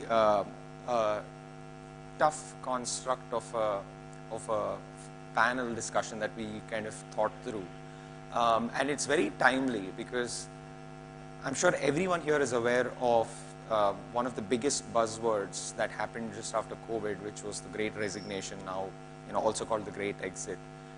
And that's when people started thinking about retention a lot more closely.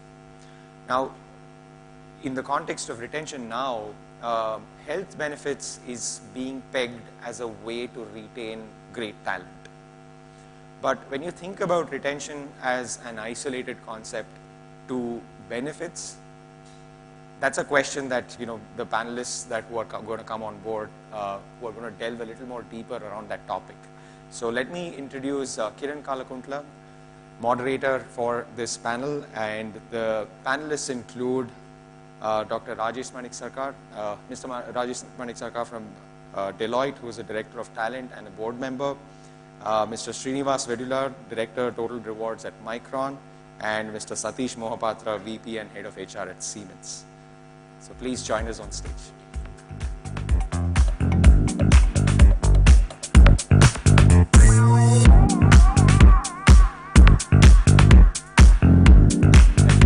Good to see you.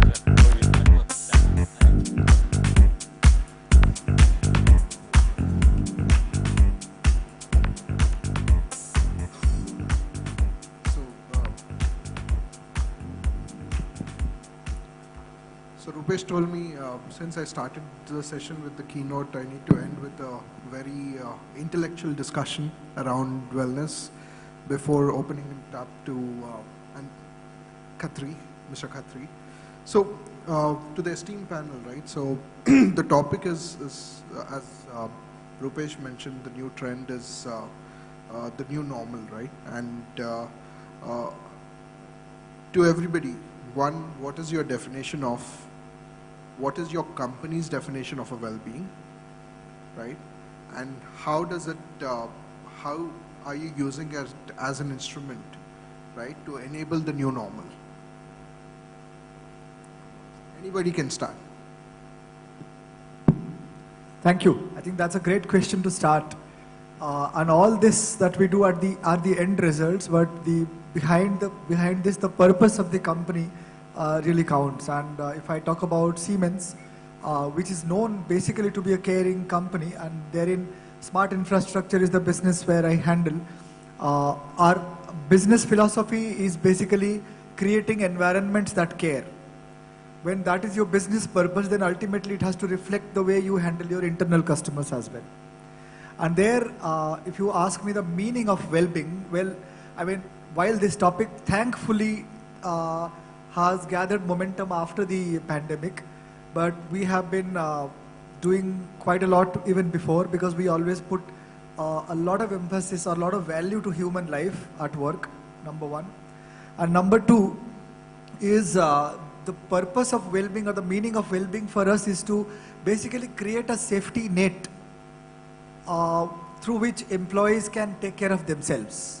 If I can summarize it in one word, take care of their own health themselves, rather than pushing emails and calling them to yoga sessions and then doing your own tick mark targets.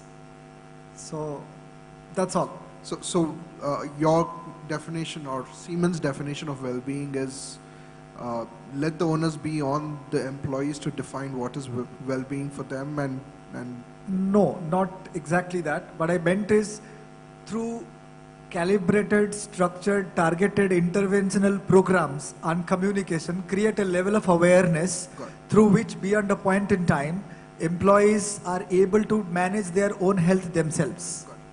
And of course, the platform or the ecosystem for that is we are happy to provide. Thank you. Srini? Hope I'm audible.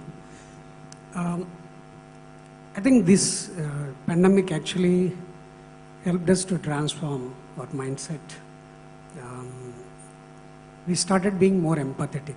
I would quote unquote empathy. We started building programs more around how do we touch employee and beyond employee, right? Traditionally, wellness programs used to be, weaved around only employee alone, right? So this pandemic actually kind of given an opportunity to look beyond employee, connect with the family, create that entire ecosystem, so that they got out of that tough path of 2 years, and they are emotionally connected to the organization. So being empathetic during last 2 years and then continue to be like that has helped us, has that engagement, deep connect with organization. There have been many stories, right, where country directors talking to family members and setting up that 24/7. Every other company has done that, but creating that entire safety net, like what he has mentioned, really helped us sail through this tough period. So, yeah. So well-being is 1 plus 4, 1 plus 3. Yeah, beyond the employee. It is much beyond employee, that is how I would put it, yeah. I'll touch upon the fundamentals a bit. So, I believe everyone out here, and good evening everyone, everyone would agree that Indians have been more resilient during the pandemic, probably, as compared to people in some other parts of the world, say in the West. Because when you speak to people in the West, you also come to know that they've reached out to a counselor or a psychologist or a therapist during these difficult times. However, people out here, I guess, have found their own ways to stay resilient during these times. This has been one of our observations. But if we go back, 2019 and 2020 have been a year of grieving. We just cannot forget that people have died. However, what has happened is, like the people in Mumbai, there is a bomb blast or there is something bad which has happened, and then life goes on, right? So that's how we have sort of come out of the grieving period.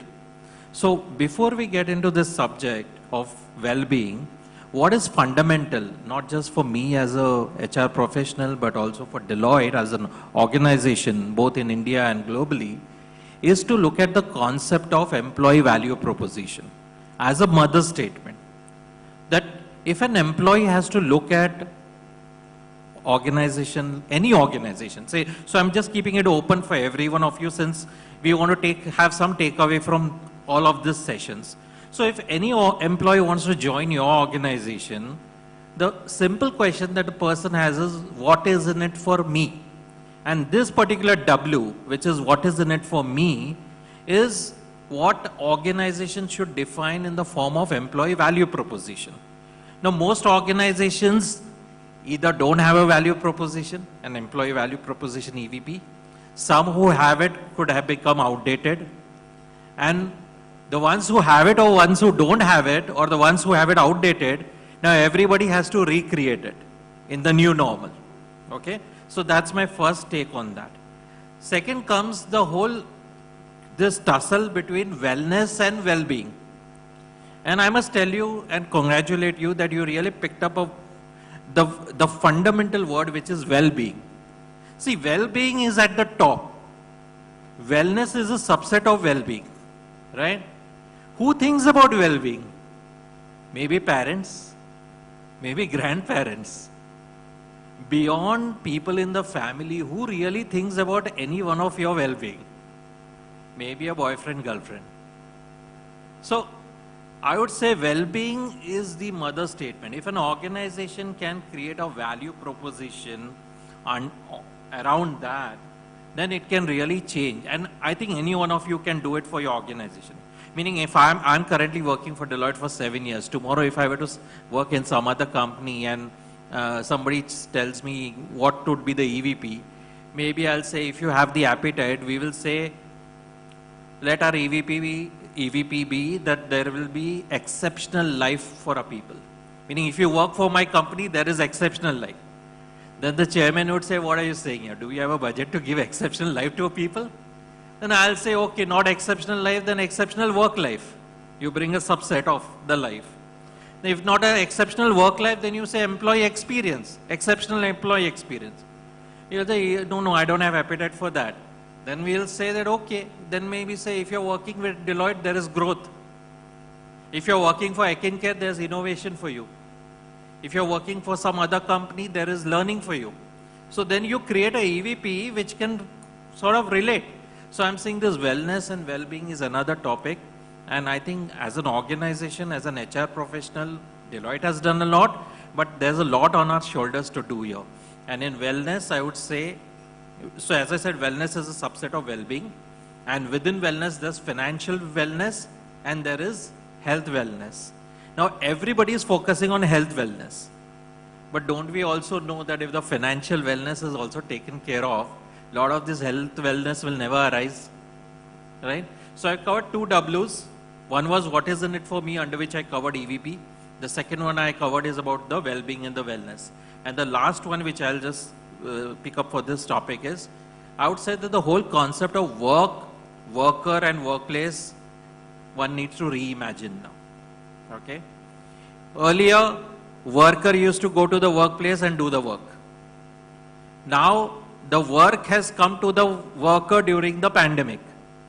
And post-pandemic, the work as well as the workplace is now at the worker's home. So how we are going to really work around this concept is very important, because that will define what should be the programs, initiatives and philosophy that you as an HR professional will have to reimagine and introduce. All right? And one last statement on that, because I've really covered it in philosophic style. I would say that we've done a lot of discussion today on initiatives and programs. So for me, wellness is all about initiatives, programs. And well-being is all about philosophy, the way we want to really make a defined life for our people. Thank you. Thank you. Thank you. Now, just taking the cue on the EVP, right? Employee value prop, right? Which I think is very important right now, because as there was the trend of everything else, now there's a trend of great resignation, right? Great exit. Now there's multiple choices for employees to shop around because they're working from home, right? And they don't have the location as a constraint anymore. How is well-being helping you? First of all, is it helping? And if it's helping, how is it helping you in terms of defining your reward strategy or overcoming the great resignation or the exit that's happening? Satish or Srini? So, sure. So, while a lot of discussions are happening on the great resignation, I personally believe, while you're right that this has added a new flexibility to the choice topic for employees, this also is a demand-supply topic. As we know in the market, there is a lot of pent-up demand in the system which is getting released, jobs are getting created, jobs are shifting to India. We are in the right place actually to, it's a problem of plenty, so let's accept it. Yeah. While we say that, what could be the factors that differentiates a company from 10 others? Yeah, and whether well-being is one of them. Well, I mean, all of us know that money can retain only till some extent. No matter how much you pay, somebody will pay more if the person is good enough. Second is a sense of career and growth, which everybody does, and some of them do better than others, so there is a competition on. It's a tough topic. The only thing where you could really be the winner, ran out, no, it's okay, is create a sense of belongingness in employees to the organization. And that's something we are, I'm not saying we are the best, but we have started working on that topic, how to create employees who belong mentally to the organization, because physical workplaces will be dispersed. And there the concept of well-being fits really nicely. If you can integrate, if you can bring people to, why will people come to work? As Rajesh mentioned that work goes to their homes, yeah? But people have to come to work to celebrate, to train together with others, for rewards and recognition ceremonies. Similarly, well-being is another area where the organization is constantly in touch with people and can create a sense of belongingness through various well-being measures. And that is where I see the impact of well-being in future. So as the sense of belonging is the underlying statement, right?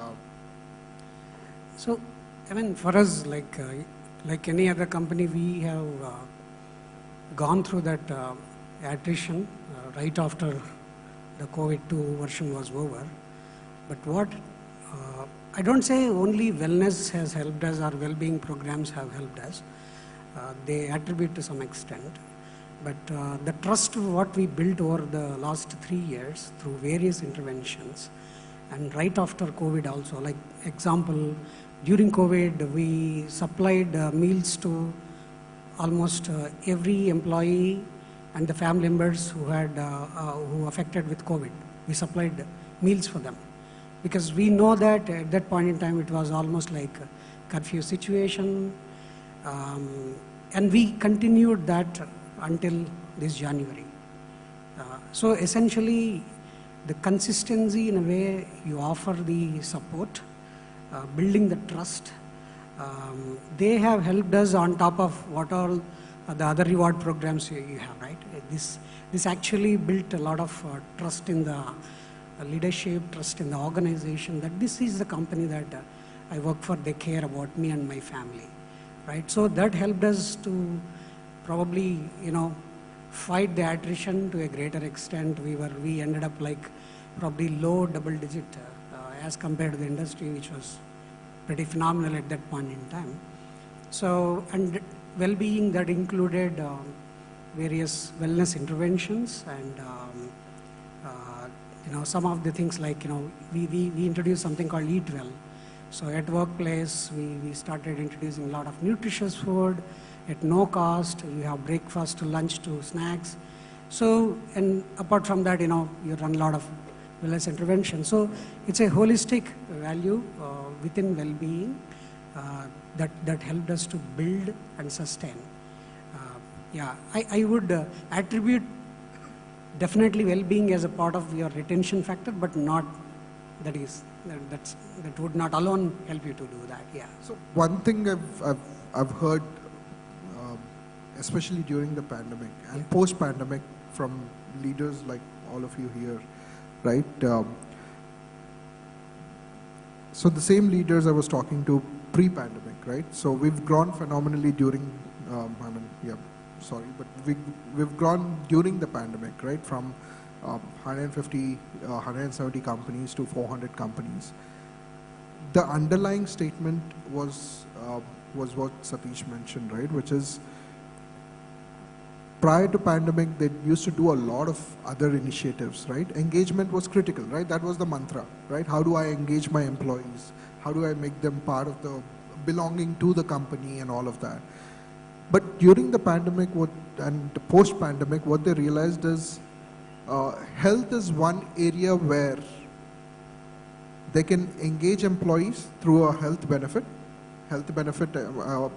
which goes above and beyond the insurance, because insurance only gives you that 6% or 10% of them who would engage on insurance, and it's an unhappy instance, right, where nobody wants to have a happy memory about using a health insurance. So that's where a lot of leaders decided to expand beyond insurance to well-being, because that's a way to engage employees, and also at the same time it shows that we do care. So it solves for two problems, right? Two things that with one, hitting two birds with one stone, which is engagement and we care, which give a higher purpose or a higher sense of belonging to the company, right? And I don't know if that's what you guys are experiencing as well. So I'll give first a contradicting view on this. You said engagement and care. I do care. I would say maybe about 600 or 800 organizations in this entire country might be talking about engagement and I do care. And they feature in great places to work. And I was one who led Deloitte and my former company with such initiatives. There will be thousands of companies, small, medium, large, they'll say, I don't care. And how does I don't care translate? You come in the morning at 9:30 a.m., irrespective of what time you left in the evening the previous night. It doesn't matter that you had to commute 1.5 to 2 hours one side to come to office. It doesn't matter whether you needed a break in between for tea, an extra time, or to do some errands, but you need to be seen in the office. It doesn't matter that, you can do the work from home, and like our previous speaker said, that 1.5 years we did work from home, so now why being called to office? So the organization will say, I don't care. You need to come to office. All right? So there are many ways in which organizations will show that I don't care. You need to still ask permission and approvals for time out, PTO, leave, loan, salary advance. Gym to bahut dur ka raha. Where will you get time to finish your office in the evening, change your clothes, go to a gym, and then finally reach home? I mean, look at the situation where we are. And in this kind of a scenario, the loud message which companies are giving silently, loud message being given silently is I don't care. And that results in a lot of stress to all our people in medical form and financial form. First medical, and medical leads to financial. Because uska kharcha aata hai na, doctor ka, hospital ka, or whatever. This is the reality. This is the reality. There are only few organizations who say, I care. So maybe Rajesh Manik Sarkar is crazy. He's saying, okay, EVP should be, I want to create exceptional life for my employees. खुद की company चालू करो फिर, अगर ऐसा EVP रखना है तो. Because this is euphoria. But what I'm saying is, there can always be a Google, right? I remember going to a Facebook office, and in the washroom I went. Now there was a toothbrush, there was a toothpaste, there was a shaving blade, there was a shaving gel, there was a nice towel, and I was thinking, wow, yeah, I don't mind working in this company and even till late hours or early morning, because the company really cares. The company cares whether I want to feel fresh, not fresh. So I'm saying this is the scenario, okay? I'm just giving this out. Ultimately, what I'm going to point out is my fourth W for the evening, which is work is now a subset of life. This is what Generation Z is telling us. All along, Generation X, Generation Baby Boomers have been brought up, groomed, lived all our lives thinking that your life is your work. Kya karte ho? I work with Deloitte. Kya karte ho? I work with Siemens. What do? I'm head HR. So what are you defining your life as? That I am ekincare. That's not right. I mean, you would have many other things that defines your life. Then my cook is better. No, I'll tell you, and with that I'll pause because I think I can get passionately talking about this. So my cook's name is Maya. She comes at my house at 6:45 a.m. in the morning. She cooks food for us. Comes in the evening, also cooks food for us. During the daytime, what does she do? She drives an auto rickshaw. Now, what if I ask her, Maya, what do you do? What will she say? She'll say she's a cook, or she'll say she's an auto driver. But she has both lives, and she's doing it well. And because she is doing it well, she is financially good, and she is wellness-wise also good. And what are most corporate employees doing? They only commute to office, they come back from office, they work hard. But I'll tell you what Deloitte is doing in terms of what we care, and I think that could be good for all of us. So there is this, during the pandemic, would everyone agree that we were working from 9 a.m. to 9 p.m. in our homes through work from home, through laptop? Can I see raise of hands? Okay. So we did work 9 to 9. Matlab, I'm just going on. I need to pause over here. It's like a train. Everybody who knows the Mumbai suburban train, 2 number platform pe gaadi ruki, bhago 4 number platform se dusri gaadi pakdo. That is how we used to move from meeting to meeting. But now what Deloitte has done under We Care is 1 say 2 p.m. is a complete blackout hour. It's a lunchtime, you have it with yourself, with your family, spouse, kids, dog, pet, whatever. But no meetings during 1 to 2. That shows we care. Because care has to come from leaders, it has to come from reporting managers, then only it works. Correct?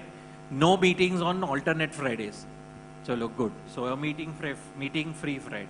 So these are some ways in which you can show care.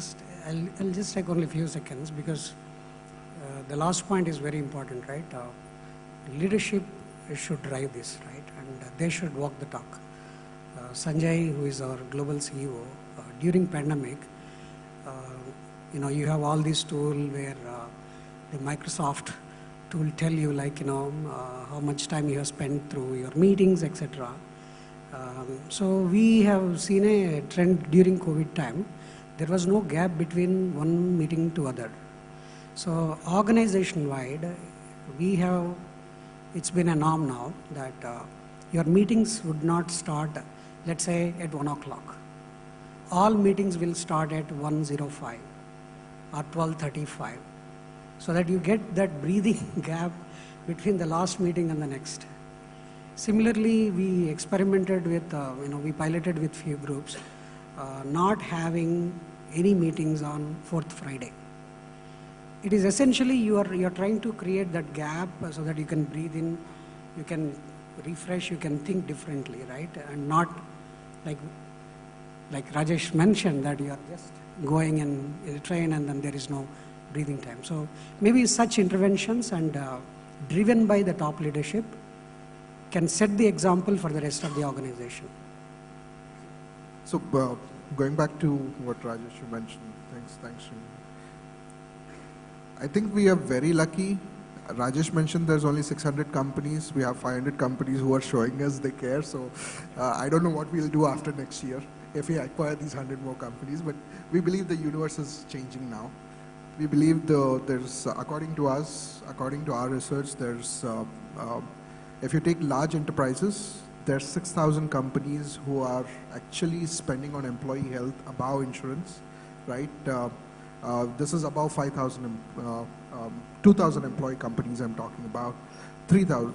And there's close to another 8,000 companies in mid-market who are already spending. So the interesting part is today, there are a lot of small and micro enterprises also, right? I mean, we have a decent set of startups, a decent set of Indian enterprises, right? One of our client is DMart, right? DMart is, I mean, for the innovation, right? They're frugal, right? Frugal innovation. But they spend a lot on employee health, right? And when I look at these Indian enterprises, when I look at the new set of companies that are coming out, when I look at the TAM, the mid-market that is out there in terms of the number of companies who are expanding beyond insurance, I'm sure the universe is much bigger, but if I go by what you said, 600, then we'll have to shut shop next year after we hit 100.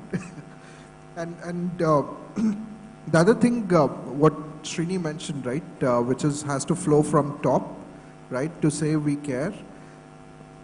Across the company, across ekincare at least, we have a simple mantra when it comes to people function, right?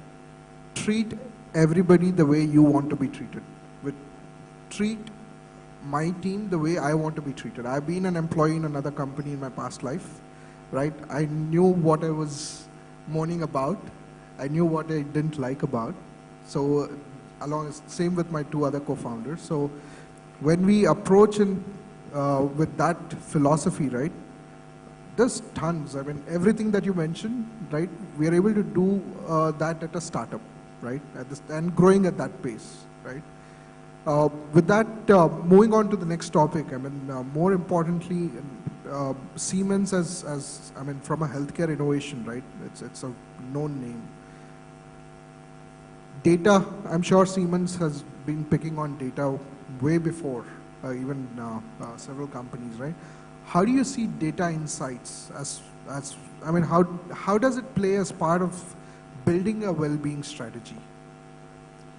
Thank you. That's a good question because this is the age of big data and analyzing big data to draw insights. So of course, data will come only if we do some actions for the data to be generated. And I'll take one example since we are talking about wellness, well-being. Let's say preventive health checkups. Yeah, 90% of the companies will have a preventive health checkup. Maybe 60% or 50% will do it every year for all categories. Yeah, so we are one of those companies. And then what happens is generally it remains at that level and is left to the employees to follow up on that. But if you really care and want to take data to do some work for you, I'll share our experience. I mean, not that we're the best in the world, but what we do is we have a AI-enabled data analytics system for employee health checkups. And there, it tells us, I mean, sometimes statistics can be misleading, right? So it says out of, let's say, 11,000 people, 7,000 people have average cholesterol, yeah? For example. But then if you see the finer details, which AI will find out, that out of them 1,500 people actually have the bad cholesterol, LDL, which is high. Yeah? So how do you then find them out? Because an average employee reading it will not make a difference. They'll see, okay, it's within range. Yeah? Second, it may throw up that, okay, more than 60% people after 35 are living actually a sedentary lifestyle. Then can you do something calibrated and focused intervention for them? So we have something called Fit for Life, which identifies people from the data. And it's a mandatory program for 3 months where from yoga to diets to mental well-being. So there is a partner, EAP partner. Most of us would know what EAP is, where employees and their families can seek professional counseling free of cost and with confidentiality. The organization only knows 30% of people went for relationship issues, 20% went for family problems, 10% went for children's study related stress, etc., etc.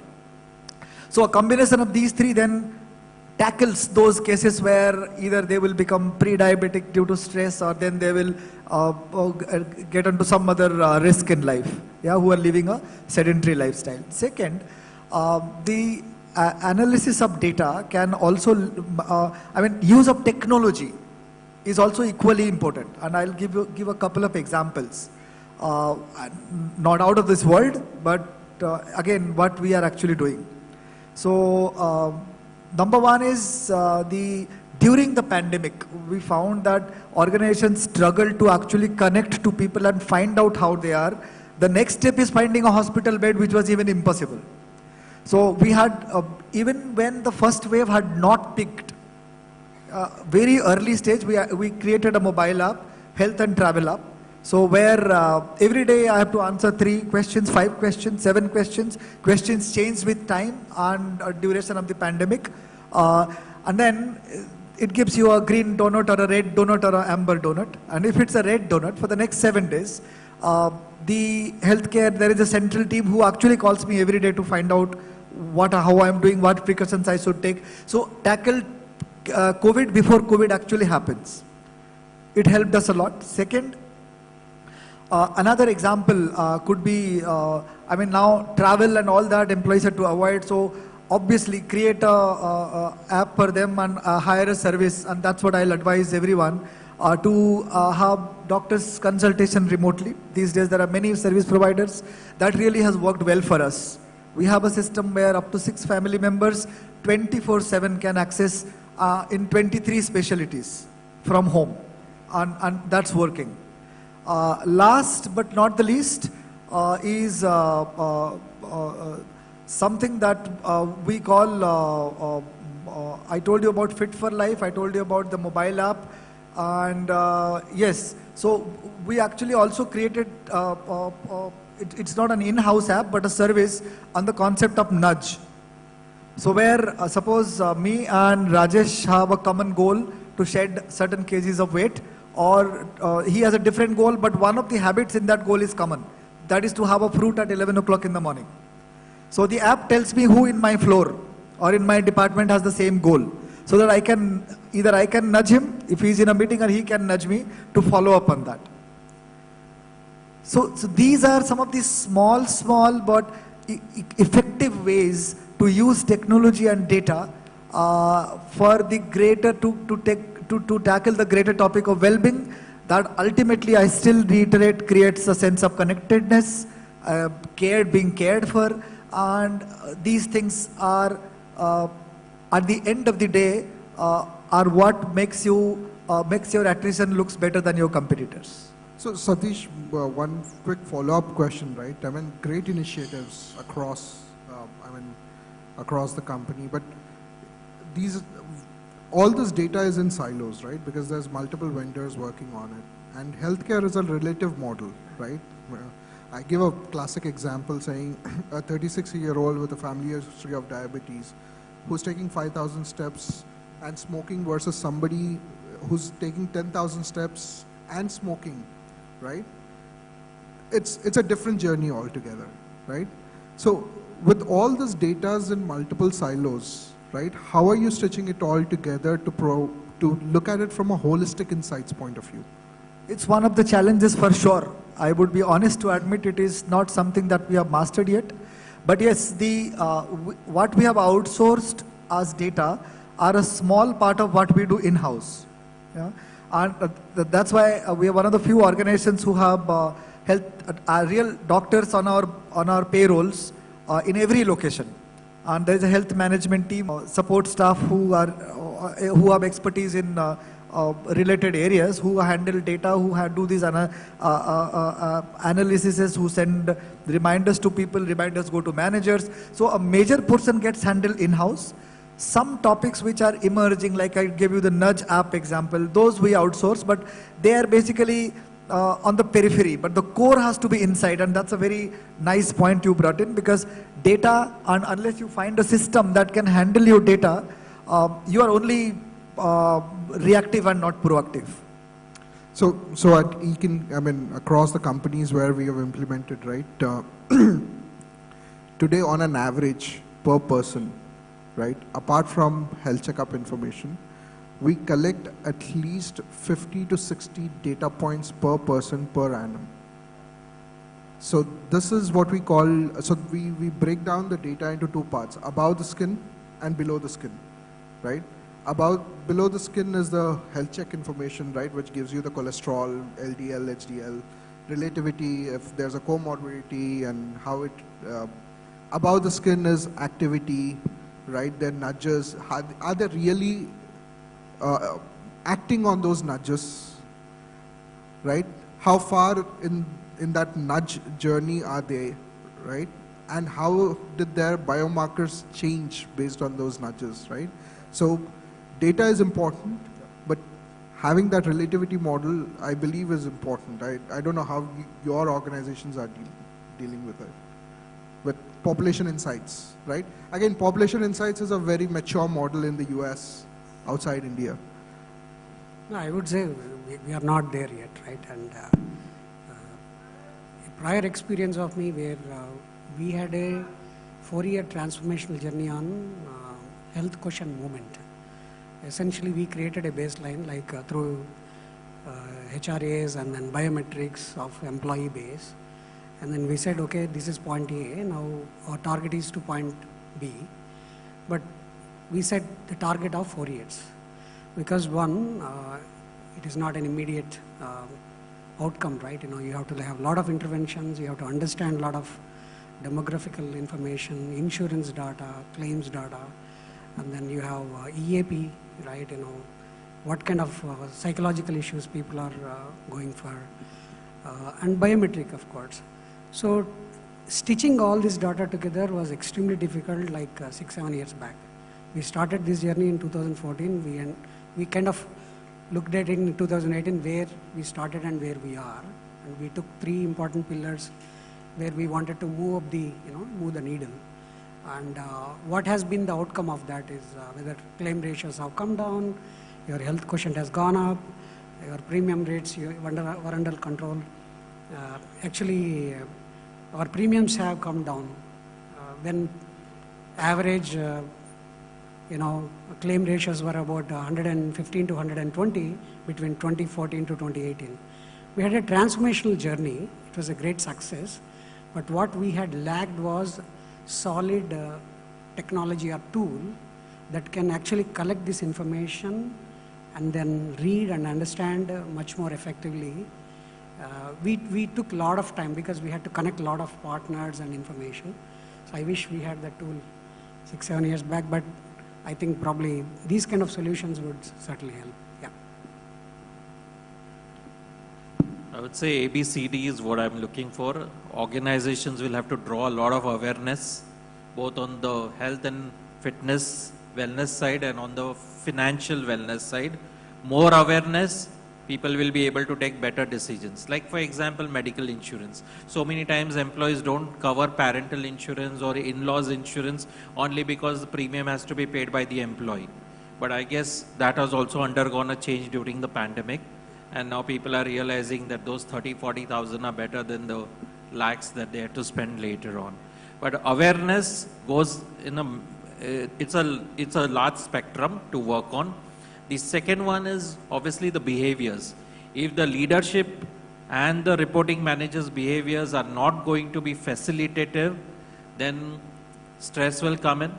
With stress, all of these issues will come in. So unless there are behavioral conscious efforts being taken by an organization as a culture, things will not change. And that's, I would say, is the sort of immediate footprint if we were to implement that. C, I would say, is communication. People do get encouraged and inspired when there is communication about success stories, about individuals making it happen, about individuals turning around in terms of their fitness, lifestyle, group activities, leaders demonstrating themselves about how they have transformed themselves or changed their habits. So all of this is really good. And last, D is the digital. And that's where I don't know if ekincare is the organization, but there is definitely a big vacuum in the Indian corporate world where we need somebody, an organization who brings in a great degree of technology. And obviously that technology then helps analyze and capture a lot of these data points which we are talking about. It's like one of our speakers said that when it is about emergency, how do we contact that emergency contact number and how easy and fast it will be. And then the person, I think Prabjeet, right?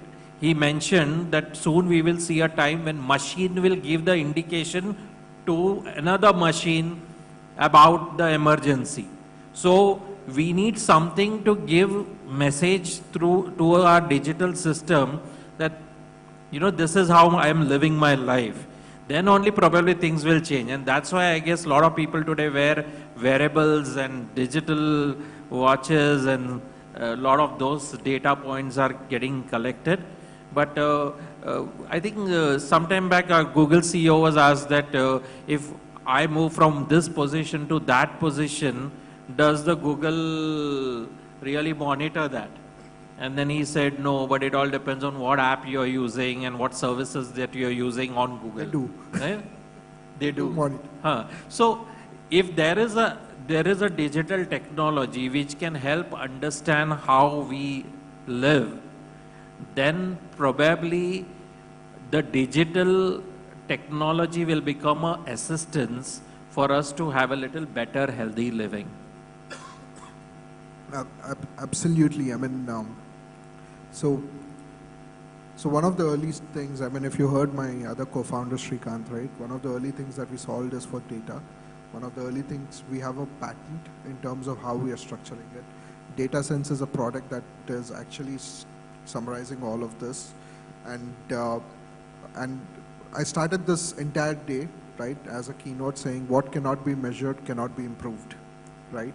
While great initiatives, but I think data needs to come together so that these great initiatives that you are taking as a company can be further expanded to more and more companies, because those case studies is what would help the entire fraternity, right? And that's where data becomes critical. But thank you. Any question? I'm just taking the opportunity to do a closing line. Wherever I speak, I definitely am a proponent of this concept called YOLO, and I would encourage you all to also give it a thought. YOLO means you only live once, and this is an emerging thought which is appearing across geographies amongst people. wherein during the pandemic, people have been thinking that the way we are living, is this the way we really want to live? And do we really need to be locked down in our careers the way we've always been? And or there is this conventional thinking that, okay, after you've done your education, start working, then pay your loans, then one day maybe you will start enjoying your life. But there is the new emerging generation which is really questioning all of this and saying, if I want to be happy now, then why not? So it's a very different thinking, but that's the generation which is completely coming into our workforce. So all that we are talking about wellness, well-being, we'll also have to look at it from their lens, because for them it's YOLO, and that why means you will have to do something about it. Thank you. Absolutely. Thank you. I think we are at the top of the hour. Yeah, should we take one question? Yes. Okay, my question is to Rajesh specifically, and he ended it with what I wanted to ask about the new generation. So they work with 4 Ps. I think today the topic has been 3 Es, 4 Ws, all of that. So I'm going to talk about 4 Ps.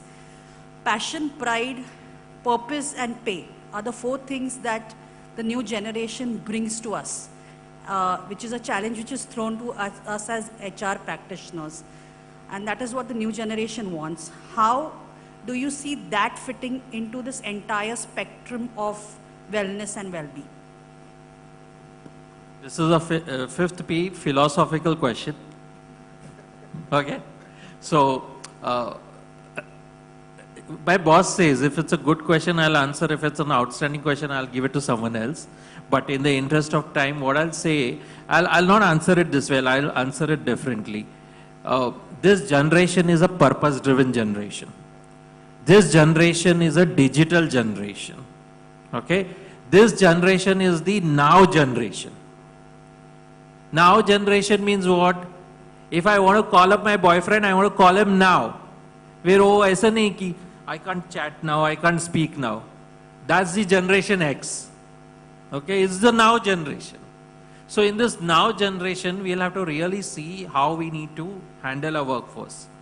It's the same generation who comes on the offer for an interview to my talent acquisition team and says, I have 2 jobs offers with me, and you tell me what can you do better. Maybe my generation would have said how shameless it is. 2 job offers already and coming for a 3rd interview. But this is the generation. That's like cheating. Cheating? Opportunist. Okay. But I think I'll answer this on a very different note. Generation X was a generation which would walk 20 minutes, probably from Churchgate station to Fort area, to save 20 rupees. Walk 20 minutes, save 20 rupees. This generation will spend that 20 rupees to save that 20 minutes. So that's the big difference in this generation. And so for this generation, every minute counts. So, and for you also, and for our stand-up comedian would be coming next as well. But I guess we all are here for the cocktails and dinner, and it's been well hosted by this team. And on a closing note, what a grand set. I think after the pandemic, I'm seeing a very magnificent stage and a set. Kudos to your entire team. And you all have really put in a great menu for the food also. I mean, talking about health and wellness and all of that, I think you all have stuffed us a lot. Thank you. We are a wellness company. We have to take care post that.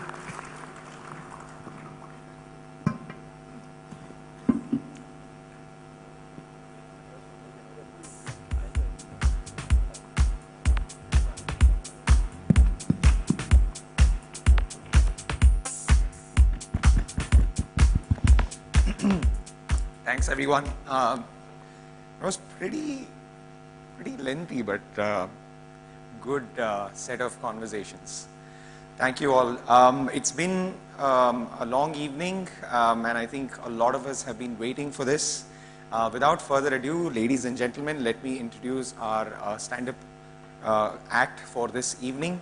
Atul Khatri is a Mumbai-based businessman who got up late in life and decided to do English stand-up comedy so that he could just tick it off his own personal bucket list.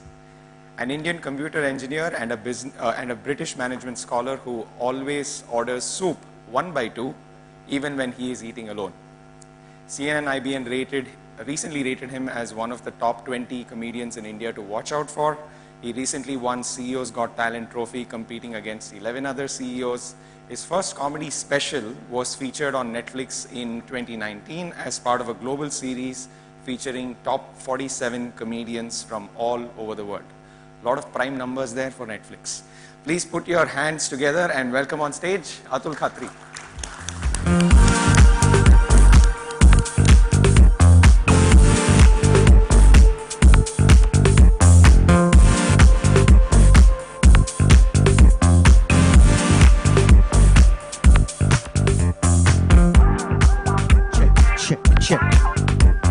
Thank you, Rupesh. Thank you so much for this amazing introduction. Thank you.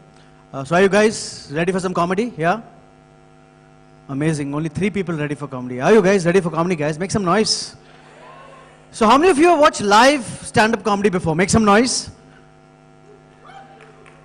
Okay, watching Arnab Goswami on Republic TV doesn't count. Even though he's funnier than most of us comedians put together. Any fans of Arnab? Any fans of Arnab? Make some noise. So actually I was a huge fan of Arnab at one time, but no longer a fan because he's become too right-wing. But the best thing what I still love about Arnab, every night he invites people on his TV, on his program, invites them, puts them in one of those cells in his Excel sheet. And then 2-3 rascals, he doesn't allow them to speak throughout the night. And all those poor guys just keep on doing Arnab, Arnab, Arnab, whole night long. I love him. He's the judge, jury, executioner. But honestly, let me tell you, as a stand-up comedian, we hate to perform for this kind of a corporate crowd. Seriously. We just do it for the money. Because most of you won't laugh now. You'll remember my jokes on the pot tomorrow morning and then laugh. You know? And honestly, most of you guys are from HR, so I know that, as a comedian, whenever we do a corporate show, usually on the front row, you have the CEO, the CFO, the CIO, all the O's sitting in the front row. So whenever we comedians make a joke, the rest of the employees watch them, that if they laugh, then only we'll laugh, okay? But fortunately, we don't have anything of that sort here. But other reason why we comedians hate to do corporate show, because before every corporate show, some HR guy will get on a con call with you. He's saying, Acha, you're coming for a corporate show tonight? I said, yes. Don't do jokes on sex, religion, politics, caste, community. तो अच्छा क्या Ted talk के लिए बुलाया है क्या? But yeah, so let me just understand the room. All the single people, make some noise. Single people, any single people? Make some noise, make some noise. Ooh, okay, fantastic. Married people, make some noise. Married people. Amazing. All the wives who love their husbands, make some noise. Welcome liars to the show. Thank you so much for coming. Okay, all the husbands who love their wives, make some noise. Come on guys, back me up. Come on, let's get this better. All the husbands who love to go to Thailand for conferences without their wives, make some noise. Okay, now opening up, okay. One final call, only one final call. Only the good looking people tonight in the room make some noise. Please, come on.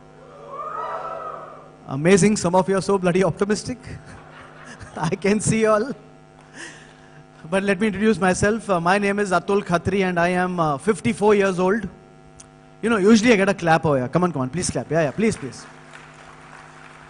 Because at the age of 54, I am India's oldest English stand-up comedian. In fact, I'm so old, or rather some of these people in our comedy line are so young, all in their mid-20s, early 20s, that whenever I perform with them backstage, they get confused. Should we call him dude or should we call him dad?